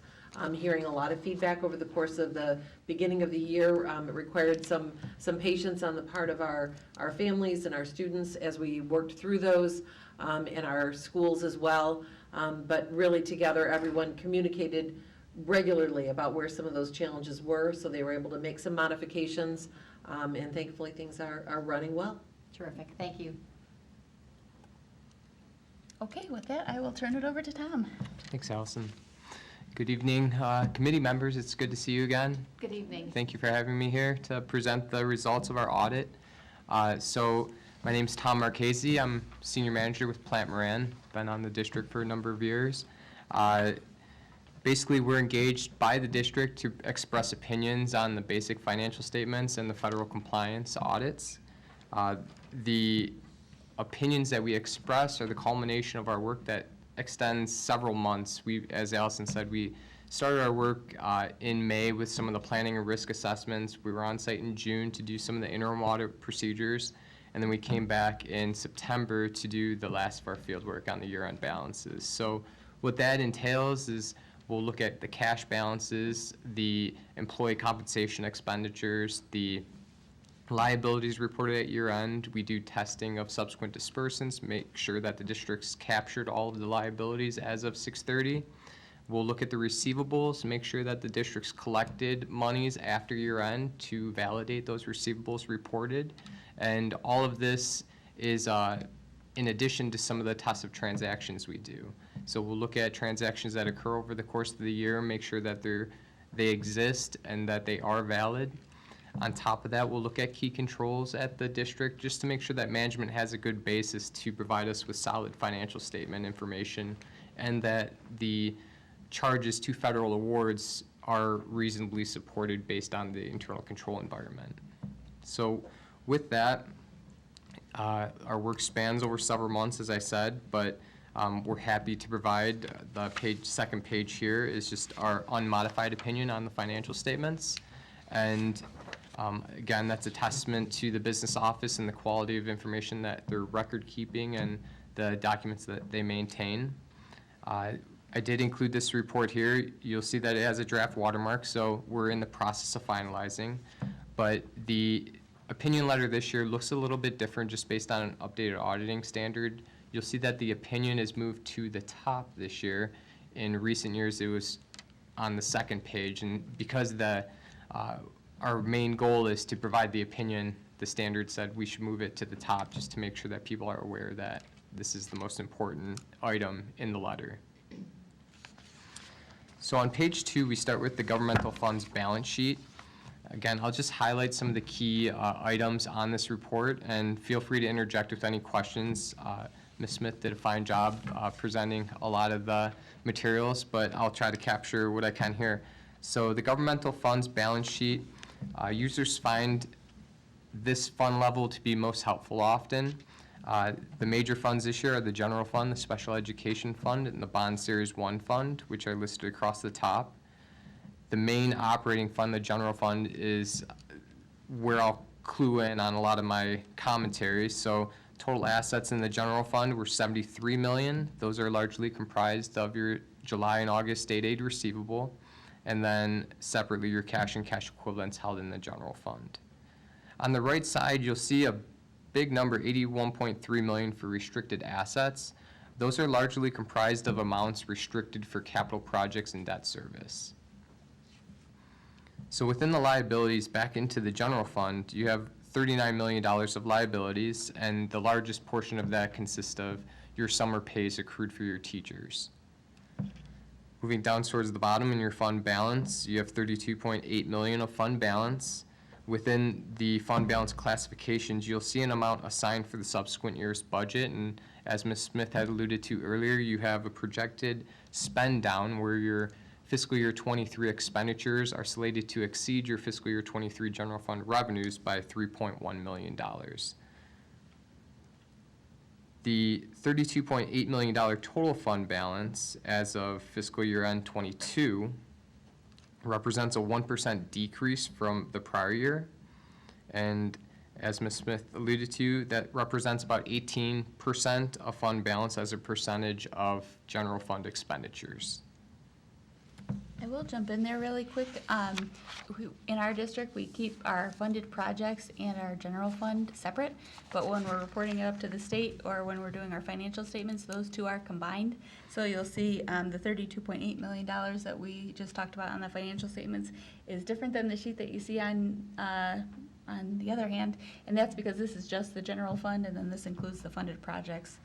And we'll get into why the funded projects, what's going on there, but I just wanted to point that out for you. Yep, that's a good point of clarification. So we'll have separate budgetary comparison schedules, statements presented a couple pages down the road here, but basically your general fund has your funded projects, which are mainly your restricted grants, and those are broken out separately from your standalone general fund. So this has been consistent with years past. Page 3 provides the statement of revenue, expenditures, and changes in fund balance at the fund level. Again, I'll focus on the general fund. $179 million of revenues is largely represented by $120 million of state source revenues, and that's driven primarily by the foundation allowance, which is a factor of enrollment at the district. The $179 million figure represents a 4.3% increase over the prior year amount, and that's driven mainly by your ESSER spending. Those are the dollars from the COVID-19 pandemic that the federal government has awarded or allocated to districts, governments throughout the nation. Total expenditures were $180.5 million. That represents a 3.6% increase year over year. And the net change in fund balance in the general fund, it was reduced by $284,000, which brings us to the $32.8 million fund balance at year end. And as I mentioned, the 18% fund balance, Allison did a great job covering it. It's within that MSBO, the Michigan School Business Officials target guidelines of 15 to 20%. So fund balance is a very helpful, a key metric at any district to measure financial health, and basically it's savings that allows the districts to withstand cuts and not be in a reactionary mode. If something happens in the future with the inflationary environment that we're in and a potential recession forecasted by some economists, it's there that the district can tap into without having to make drastic cuts that would surprise everybody. On top of that, it allows the district to forego borrowings and keeps more dollars in the classroom without paying interest expense. So it's a very important metric at any school district, the fund balance, and those are just a few of the benefits to maintaining a healthy amount. The only other area here to touch on is just within the bond series 1 fund. You'll see the net change in fund balance is $12.3 million. That's natural based on the bonded project spending that's occurred this past fiscal year.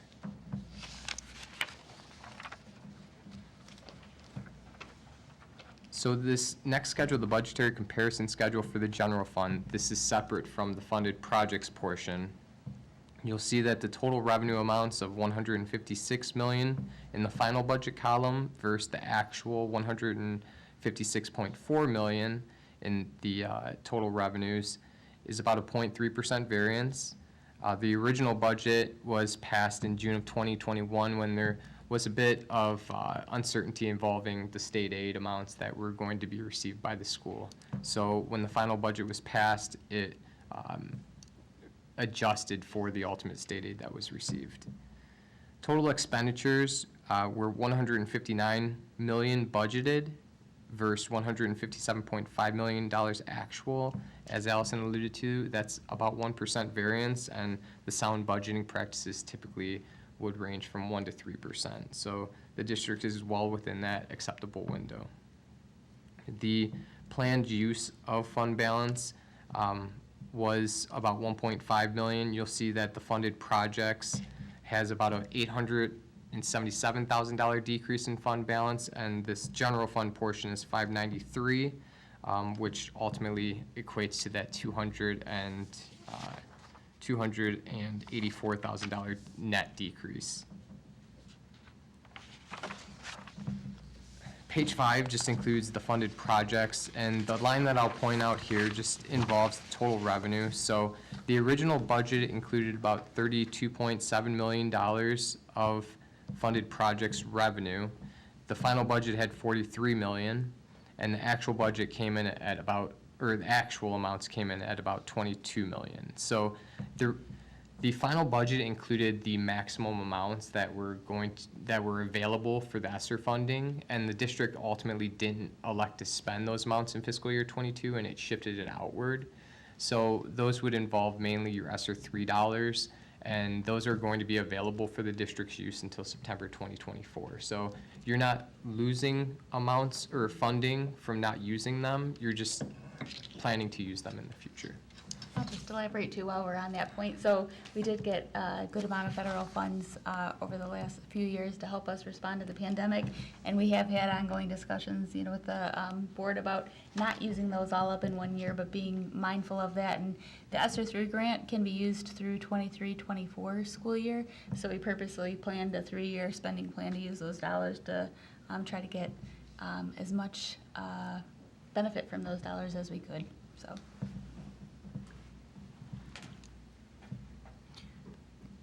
Allison, before we move on, one of the things is that we're always coming out to the good on the budget.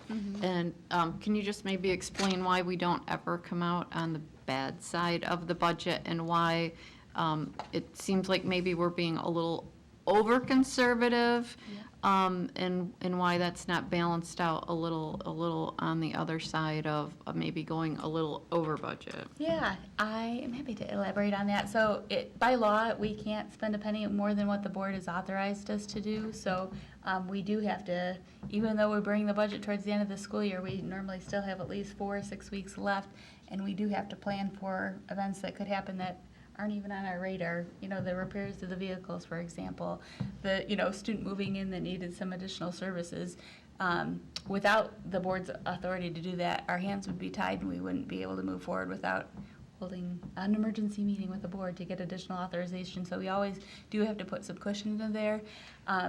A number of years ago, in response to that and in acknowledgement that we do come in more favorably, we have in our proposed budgets started putting our fund balance $1 million to the good, assuming that we are going to come in $1 million to the good, in hopes that our proposed budget will be more in line with what the actual budget will be. So we do want to respond to that, but you will never see a budget that's going to be 0% spent, because that means I did budget too closely and we weren't prepared for the unknown at the time. So we continue to work on that, continue to look at how we are budgeting, and obviously I'll budget as closely as I can where I can, but in certain categories you just need to give yourself some wiggle room for things that could happen before the end of the school year.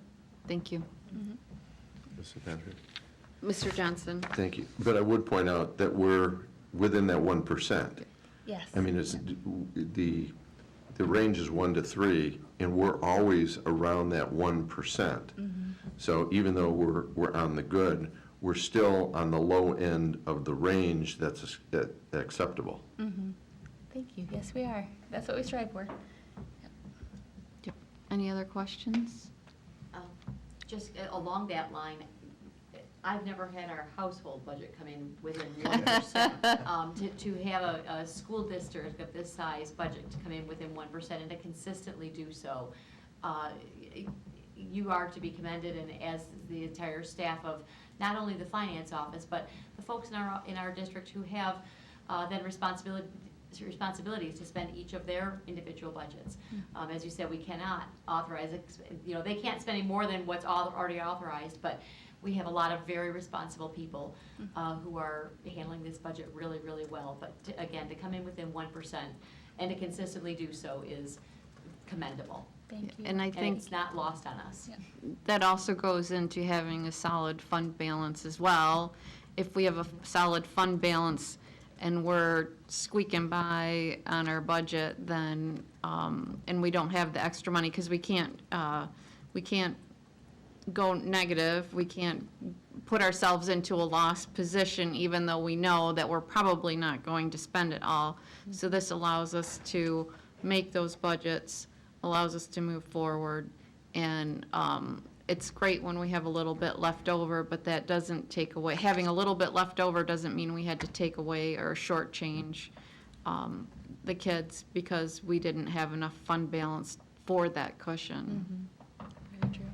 Thank you for touching upon that it's not just the business office, because it really is a team effort across the district, because as Tom had said, when he, part of the testing they do is those sub-disbursements to see, are you paying things in the right year? Are we holding on to things? And if somebody's holding on to an invoice in their desk and not putting it through, I can't, I don't necessarily know that. Generally, we have purchasers, so that shouldn't come up, but it really does take everybody being cognizant that it's time, we're closing the books, make sure you get them all in, and we get them all recorded in the right year. So thank you for that reminder.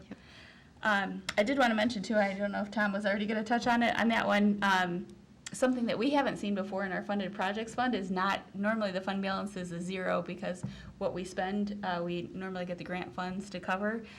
This year I submitted a reimbursement for a grant, and the reimbursement came in after August 30th.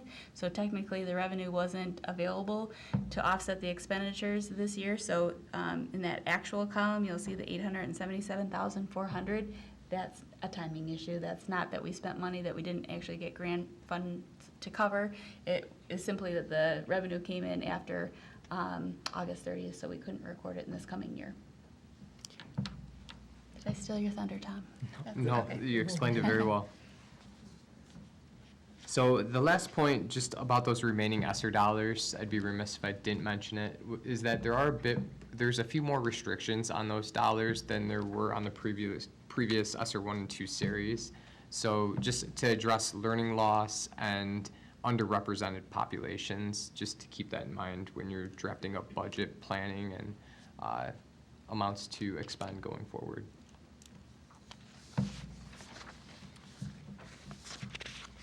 Page 6 provides the statement of net position. So this is the full accrual balance sheet. We previously looked at the fund level. You'll see a little bit higher amounts and more activity on this statement because you'll see the included fixed assets, which are $278 million for the district, and then bonded debt along with liabilities from the unfunded retirement system. Unfunded portion of the retirement system, I should say. So those large amounts will feed into the total net position at the bottom. This is the full accrual equity per se.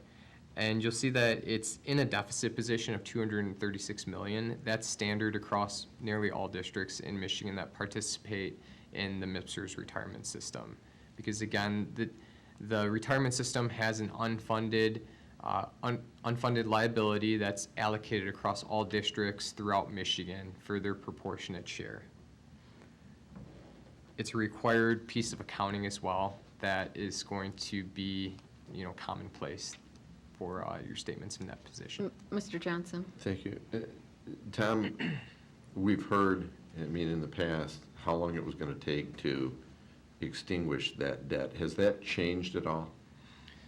So the liability this year, just to provide an indication of how much it can fluctuate, the liability this year for Livonia decreased 38%. That's a product of the market conditions, the favorable market conditions that occurred up through the measurement date of the liability. We expect that liability to go back up next year because the market conditions have dropped a bit. Another factor within that decrease are just some tweaks in the assumptions. So these are discount rates, life expectancies for those liabilities that feed into the estimate that's procured by actuaries. So the goal is to contribute until that ultimately breaks even, comes to a zero balance, but it won't happen for the foreseeable future. I think we've seen estimates that it could go out 20 years, it could go out 40 years, but it's all dependent on how the lives that are covered develop over time. Okay, because my recollection was a year or two ago, they were saying 2038 would be the break-even point, so, but that can fluctuate now. That's the goal, and I think that it's just unforeseeable things that could happen may change that, and I think that's the most recent date that's been introduced formally, but there's no guarantee that it's going to be extinguished by 2038, I'd say. Yeah, my guess was they were making that estimate, all things being equal, moving forward over those 20 years, that you didn't have huge fluctuations one way or the other. And we just don't know. That's a fair statement. I could find out too, I know in this latest budget from the legislators, they were making an investment with the ORS, which is something we don't see, directly, but it helps pay down that liability and is ultimately a good thing for school districts. And I believe, I don't remember what the years were, but I could have that for us for next week and let you know. So I guess I skipped over the balance sheet part. Question was, were we required to put our leases on, I'm gonna get all the non-capital Yes, capitalized, the capital yes. leases, it was 458 or something like that? We did have to go through that exercise, so we got to pull out all of our leases and look at every one of them and put it through the work aid. Ultimately, we determined that the dollar amount that it brings in was not material, so you will not, we have it included in the notes, but you will not see that included in the financial statement, so. Excellent. We do, it's pretty minor, we have Yeah. a few buildings that we do, but in terms of our overall operations, it's very small. Yeah, and So- vehicles and we don't lease any vehicles, don't. but those are not included in No, that. We don't do Right. vehicles, we don't lease So- copier machines, we really do not lease anything. So what surprised me after, reading it was about being the leaseor. It was the part, because the leasee that was easy. Yeah. The leaseor, and for the GASB 87 too, it was for long-term things, and all of our leases, thinking of like our Little Tots, are all 1 year. Okay. They're all short-term, so those were not included. Okay. What we do have a few of are cell towers. Oh, yeah. And those go out, for a number of years, Yeah. but they, It's immaterial. yeah, monthly, some towers, I think the smallest one brings in maybe $600 a month, and the most brings in around $1,200 a month. So, again, in terms of our overall operations, it's very small, but, Okay. yep, it helps us. But we did go through that exercise, and thank you to Plant Moran. That's, again, I can't understate what a resource Plant Moran is to us throughout the year. This wasn't something that just came up at year end, but it was something that the Plant Moran team went and put together all these work aids to help school districts be able to put into terms we can understand, what are they trying to get at with this Yeah. GASB 87 and how can we go about it? And so they definitely helped us every step of the way with that. Okay, thank you. Well, thank you for that, Allison. I know it was a big lift for us, and I think it was a tremendous exercise for Allison to dig through 20-year-old lease agreements and try to find out where all these kind of landed with the amendments, reconciling them to the activity. It was definitely an exercise that lower quality business offices may not have been able to adjust to as smoothly as Livonia. So again, kudos to Allison. Thank you for the kind words. So that concludes the highlights from the basic financial statements. We have just a single audit excerpt here that captures the summary of audit results for both the financial statements where we report an unmodified opinion. The federal awards, we indicate that there's no control or compliance findings. And then we indicate that our major programs tested were ESSER, the Education Stabilization Fund, and then Title I. And both of those compliance opinions came out with unmodified.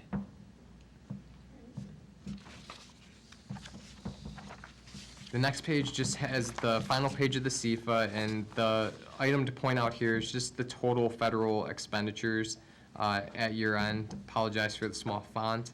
The 21.5 million at fiscal year end 22 represents a 70% increase from fiscal year 21, and that's largely attributed to the ESSER and coronavirus relief fund, CRF dollars that were spent. Of the 21.5 million, 36% relate to ESSER and CRF.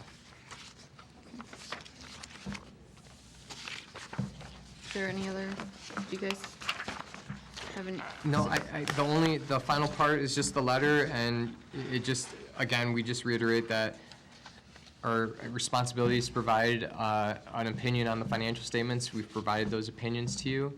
We had no disagreements with management, and we encountered no difficulties or past adjustments as we were working through our audit procedures. So, clean audit overall.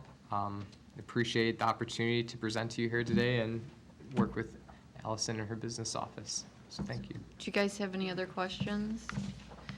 One thing I'd just like to make sure that we clarify, especially for the public, is we not only are audited on our federal compliance, but I believe also on our state compliance. We do, Is that- even down to the local level, our board policy. What does our board policy say we do? And so when they're testing transactions, if it's over a certain dollar amount, they're going to want to see that we got quotes. We're going to see that it went to the board for approval. So local, state, and federal guidelines are all tested.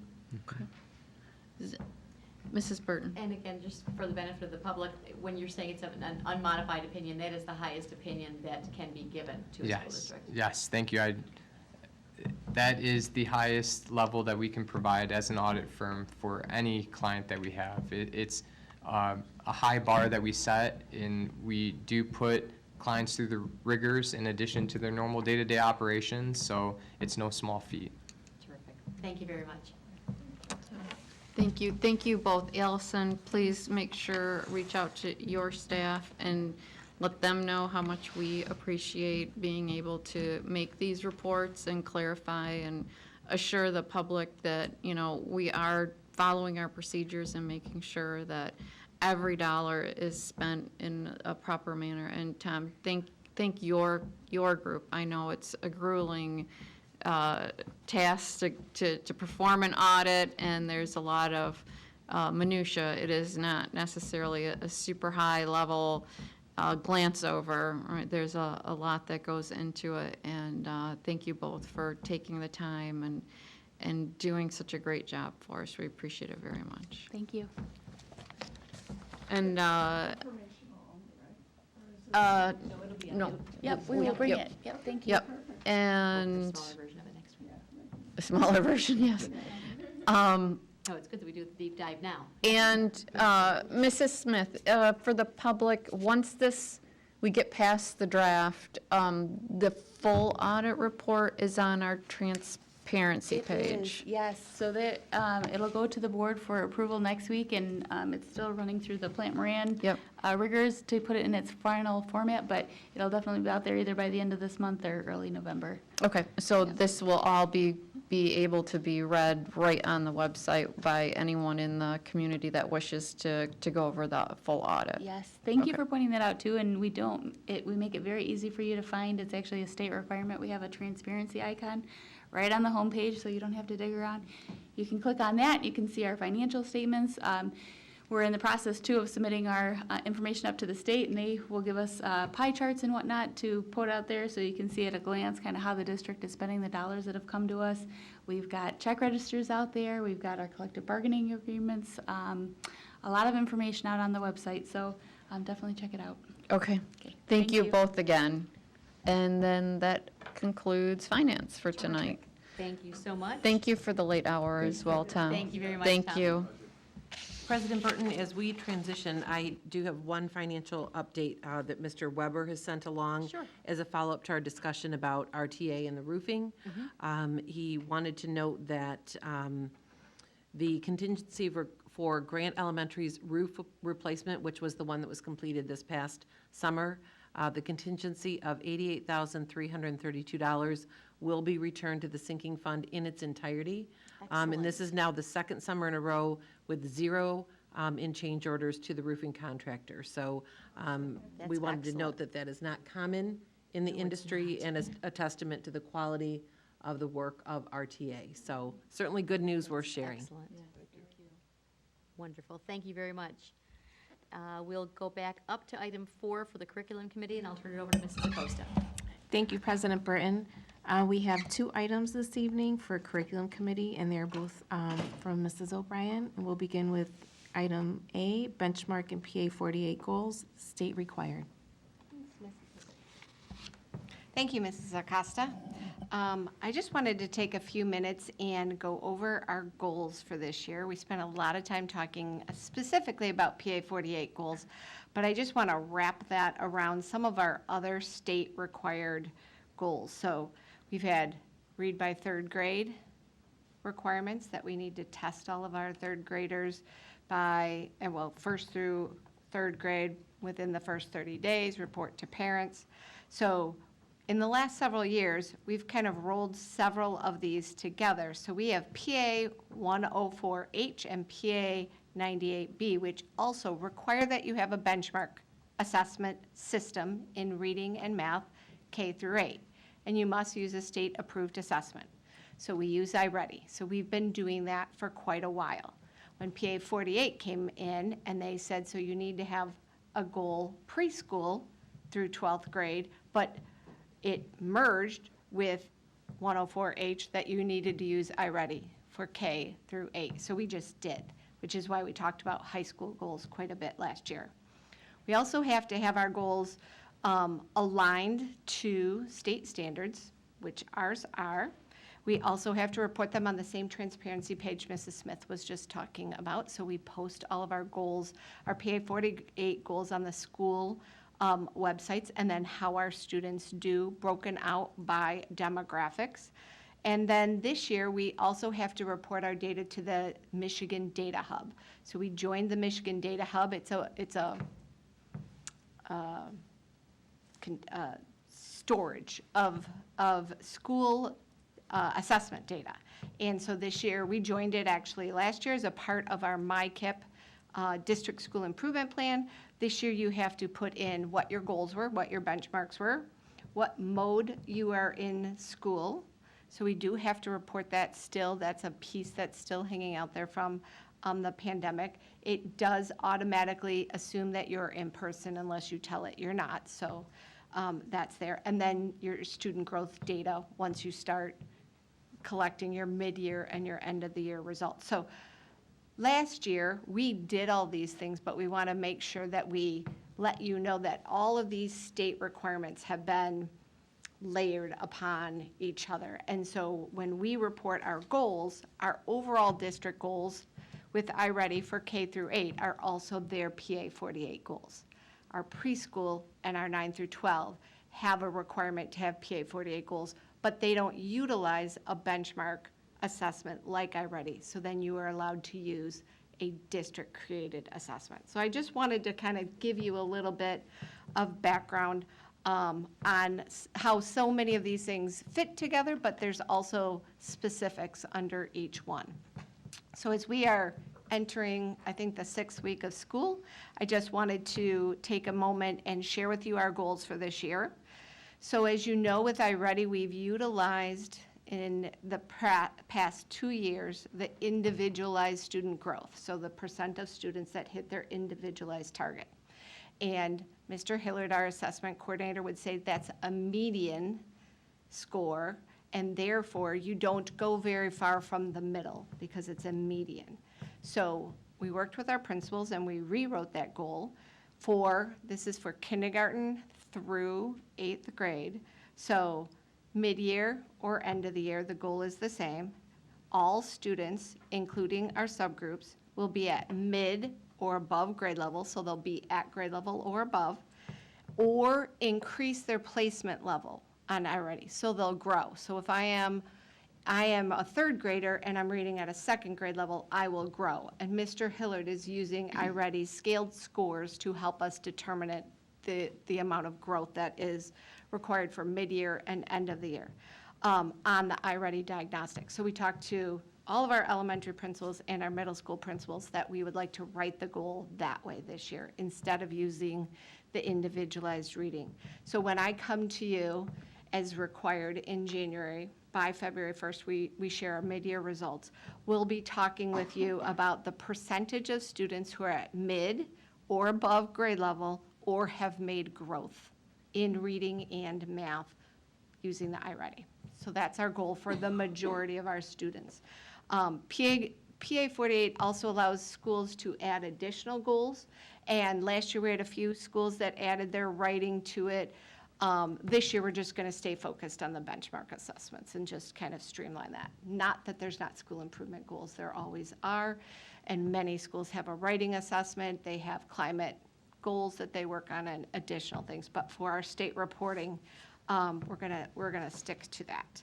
So just a little bit about our preschool goals. So last year, Ms. Dodge, she it was her first year at Jackson, and she cooperated with our GSRP teachers, and they wrote a goal about identifying letters and letter sounds. This year, they wanted to work on retelling a story in preschool.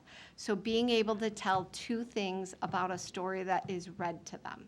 So they think this is a great goal for them, and they've set a mid-year target for 2 details, and the end of the year, 3 details. And for math, a 1-to-1 correspondence for counting objects, which is very developmentally appropriate. So she was very excited to have gotten a chance, now that she's been there for a year, to kind of build their goals and their school improvement, looking at their data. And so those are our PA 48 goals for preschool, both GSRP and Jackson Center, preschool and young fives. So that group of students.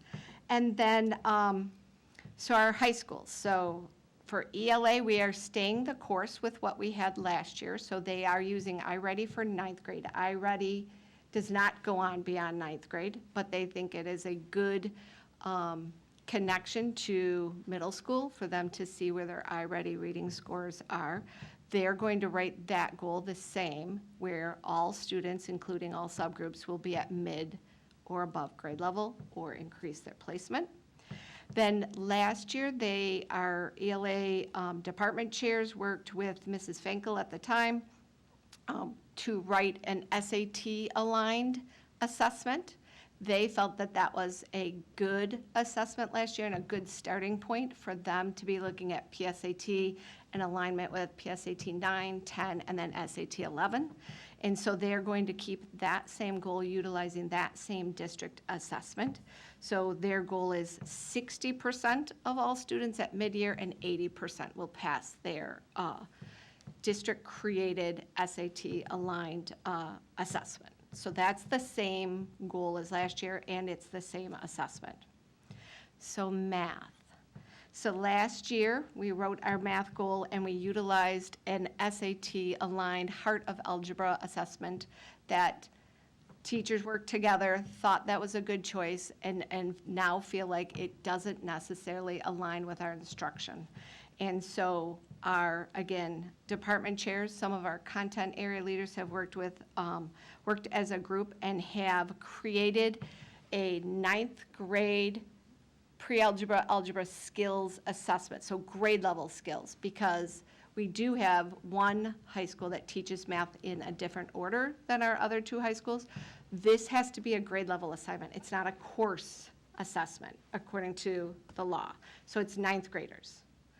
It's 10th graders. So they've created a new assessment utilizing a program called Delta Math that we actually started using during the pandemic.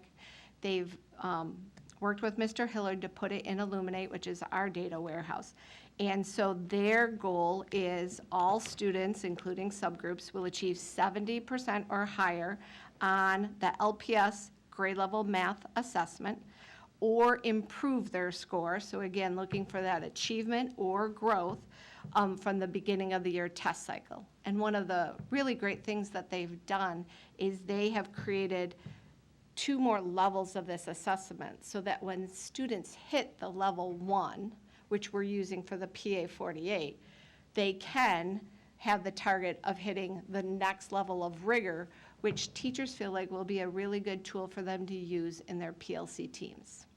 And so we're going to stick for this first year of hitting the 70% on level 1 test that they've established as their core, but then they also have 2 other steps up on the same skills that they want students to grow through. And so then I will be able to share with you just how we're doing looking at our growth on those assessments. So it's, again, another new assessment we've created utilizing a program called Delta Math, which has grade level math skill alignment, and they're shooting for 70% of all students will achieve or will grow from test 1 to test 2 or test 1 to test 3. Mr. Centers?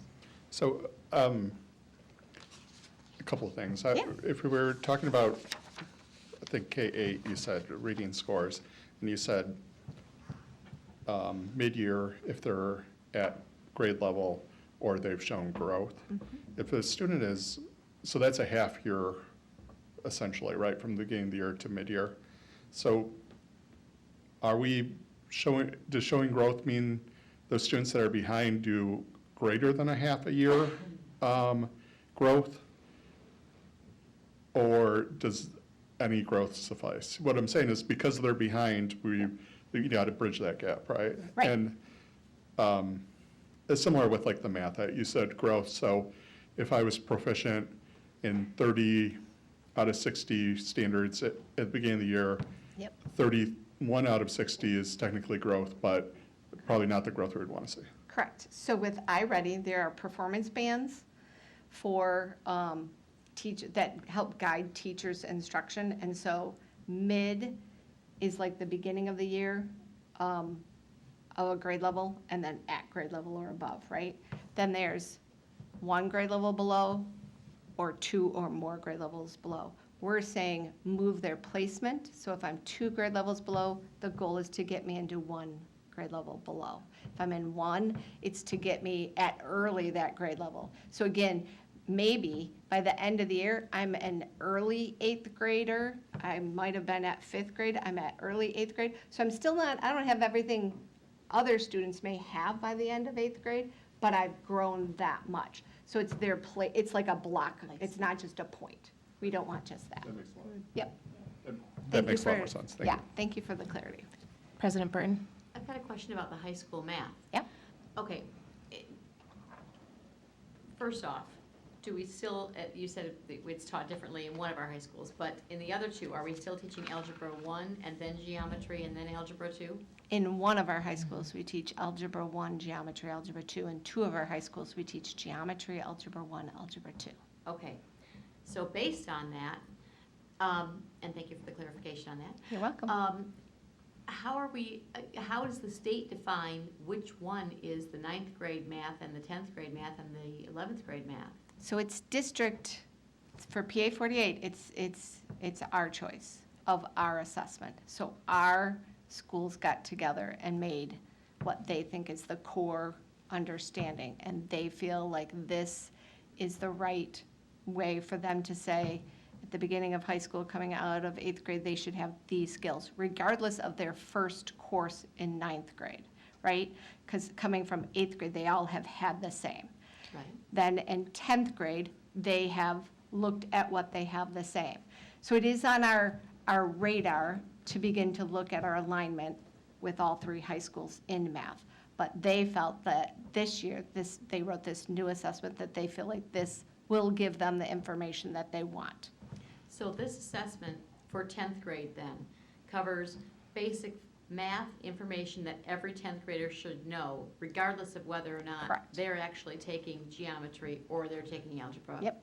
Yep. Yep. 1 right now. Yep, and so they're looking at the state standards. They're looking at how does the state standards get assessed, PSAT and SAT in high school, and then they're looking at our own curriculum.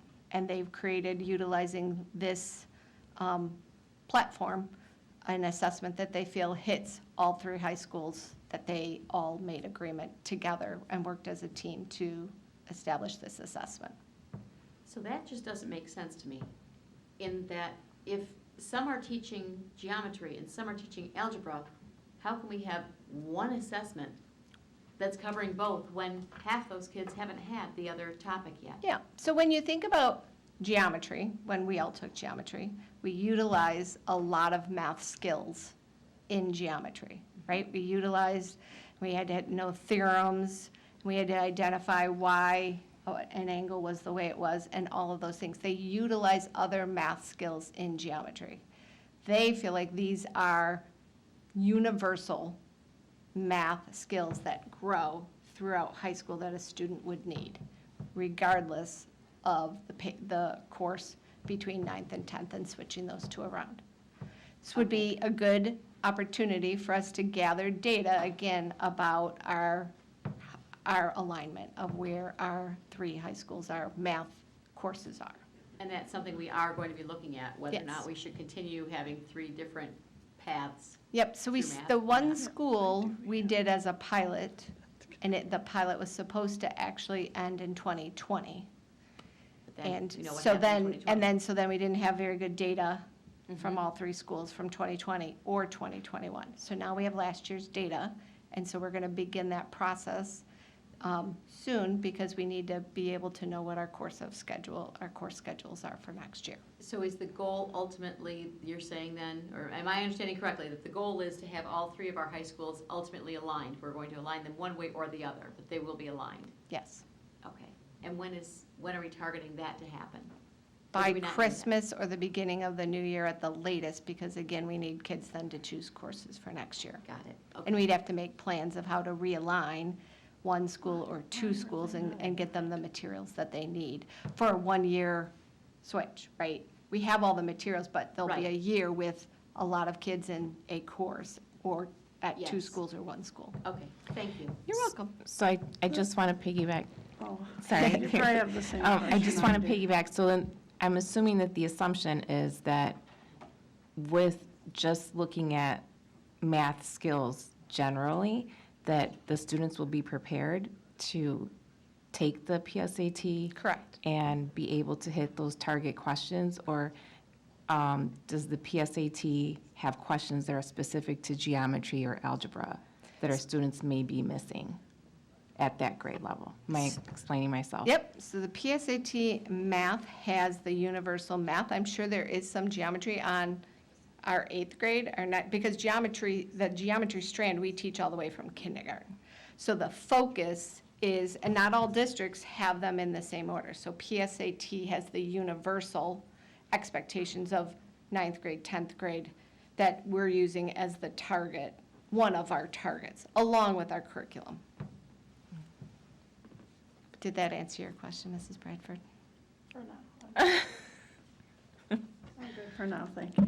Thank you. Mrs. Bradford? Oh, I know, I'm looking at her. Yeah, saying it's all Mrs. good. Bonnefield, sorry. So we have talked a lot about iReady being, it's a great assessment because it helps us to see where students are at, and it gives us ideas. And for those students that need a little more assistance, there's actually another portion to iReady, which pinpoints and helps us prepare the students appropriately based on the wholes. So just because somebody's reading at a 2nd or 3rd grade level doesn't mean that their deficiencies are in the same areas. So when we're talking about these new math assessments, and we talk a lot about over-assessing our kids and spending a lot of time, and obviously our staff has spent a number of hours working on these assessments. Is there any, other than just basic assessments, is there any individual, like the iReady, where we can pinpoint and really assist kids on a one-on-one basis with filling in those different holes? Or is it just an assessment and it really doesn't give us anything but an overall data where, as a district, maybe we're missing some things, we can say, oh, we have a hole because, as a baseline, we're a little bit low here. We need to boost it up, but more on a, like iReady, with an individual basis, we can go in and really assist kids directly and utilize in real time those scores to be able to improve our students rather than having it just be another assessment. Right, so we're required to have an assessment, so that's one piece. No, it does not, so we are not utilizing the Delta Math assessment. They're taking items from this platform that they use for additional practice at our high schools. And the goal from my lens is for our teams, when they are in their professional learning teams, to utilize this information and say, so who needs what? So we have PLTs to help support teachers working together. And then we're piloting mascot time, both at the middle school and the high school, which gives teachers the opportunity to do just what you're saying, is give students additional support and instruction in an area that they need it. And math tends to be more linear. A lot of our standards are about thinking and connecting math to other things and how I problem solve and I apply things, but I also need to know the skills. And so that's the balance here, is teachers feeling like they want an assessment that gives them the skills so that then they can support students who may have something missing that they may not get through their typical end-of-unit assessment. And then that would give them a place to provide additional support to students. So this is all teacher-driven, not necessarily like a platform like iReady that gives you all those things. Our teachers want to do that themselves, utilizing the assessment they've created. Thank you. You're welcome. Any other questions? Okay. Thank you, Mrs. O'Brien. Thank you. I look forward to sharing the results at mid-year. It was. And we'll move on to item B, PLC. I'm sorry. Oh, I was just gonna say, and I think we all had probably had our mics off, and we were all like, the goal with having the kids talk about the stories, I think that really, we were all like, oh, comprehension, right? Because you kind of pick up like your sounds and stuff like that. But I find and I don't know if it's my age or whatever, but there seems like there's a lot of comprehension issues with, maybe it's just for getting older or whatever, but I really love that that's their new goal. And we all kind of whispered, that was really great. So I kudos for them to come up with that. I really like that a lot. I will share that, and again, I look forward to seeing how that works at our preschools for our teachers to have the opportunity to talk to kids after they read a story to them.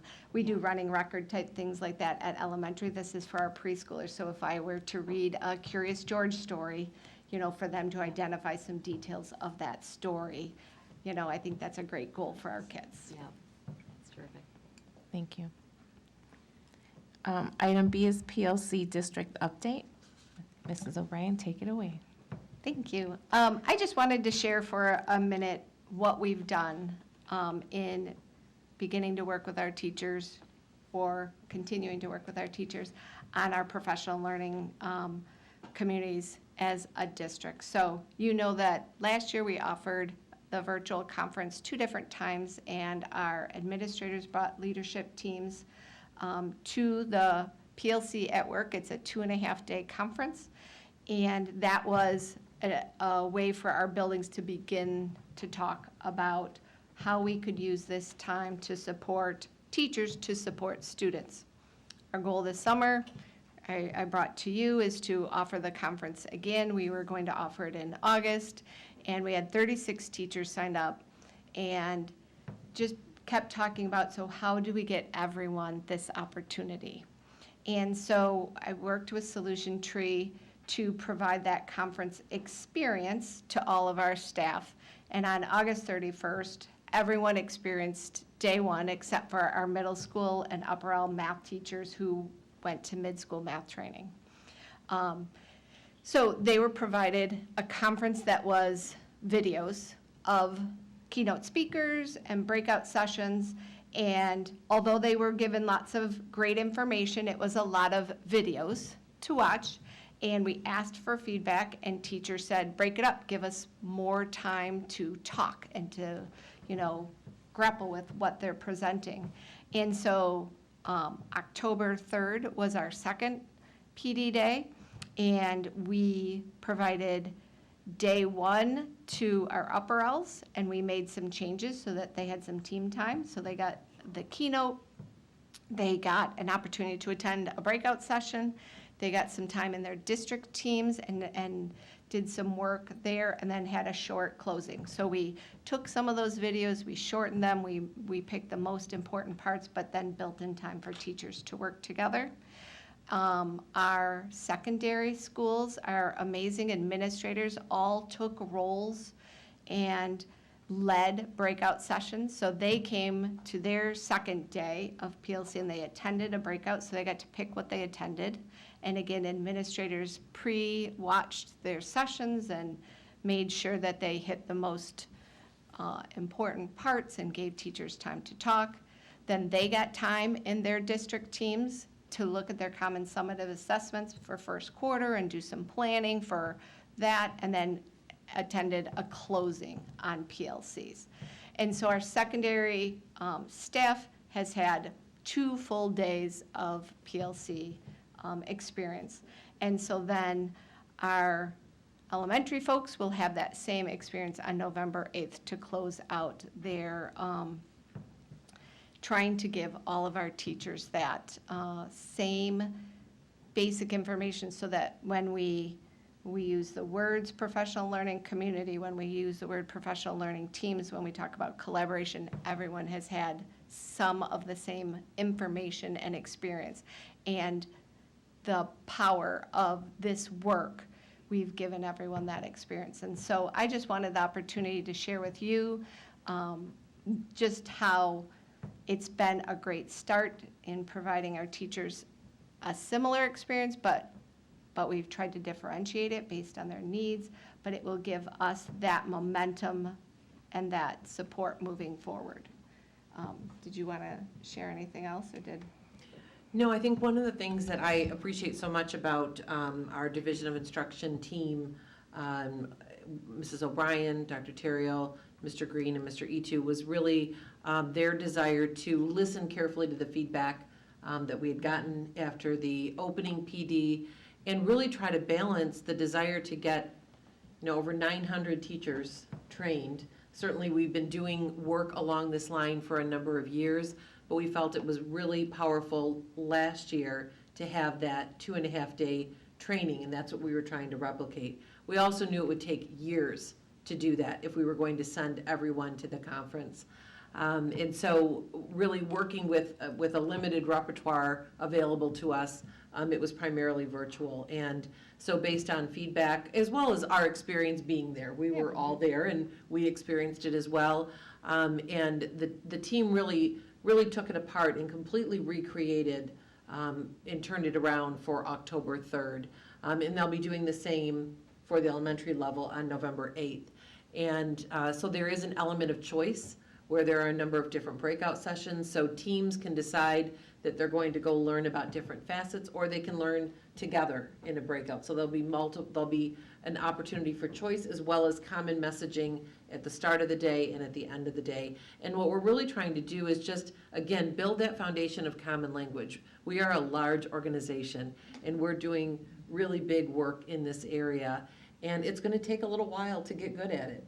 And as we've talked about, we really need to have, we've used the term courageous patience, and it means we need to be able to continue to work through the times when it's clunky, or we're not certain, the path forward and exactly if we're doing things the right way. Each of our teams, we have, literally dozens of teams across the district, and so it will take time for those teams to get in the rhythm of how to look at student data, how to have those conversations about the 4 key questions, how to determine where they're headed next and how that will inform their instruction. But the idea of this training was to give some level of consistency in the foundation of the language that we use and the expectations that we have.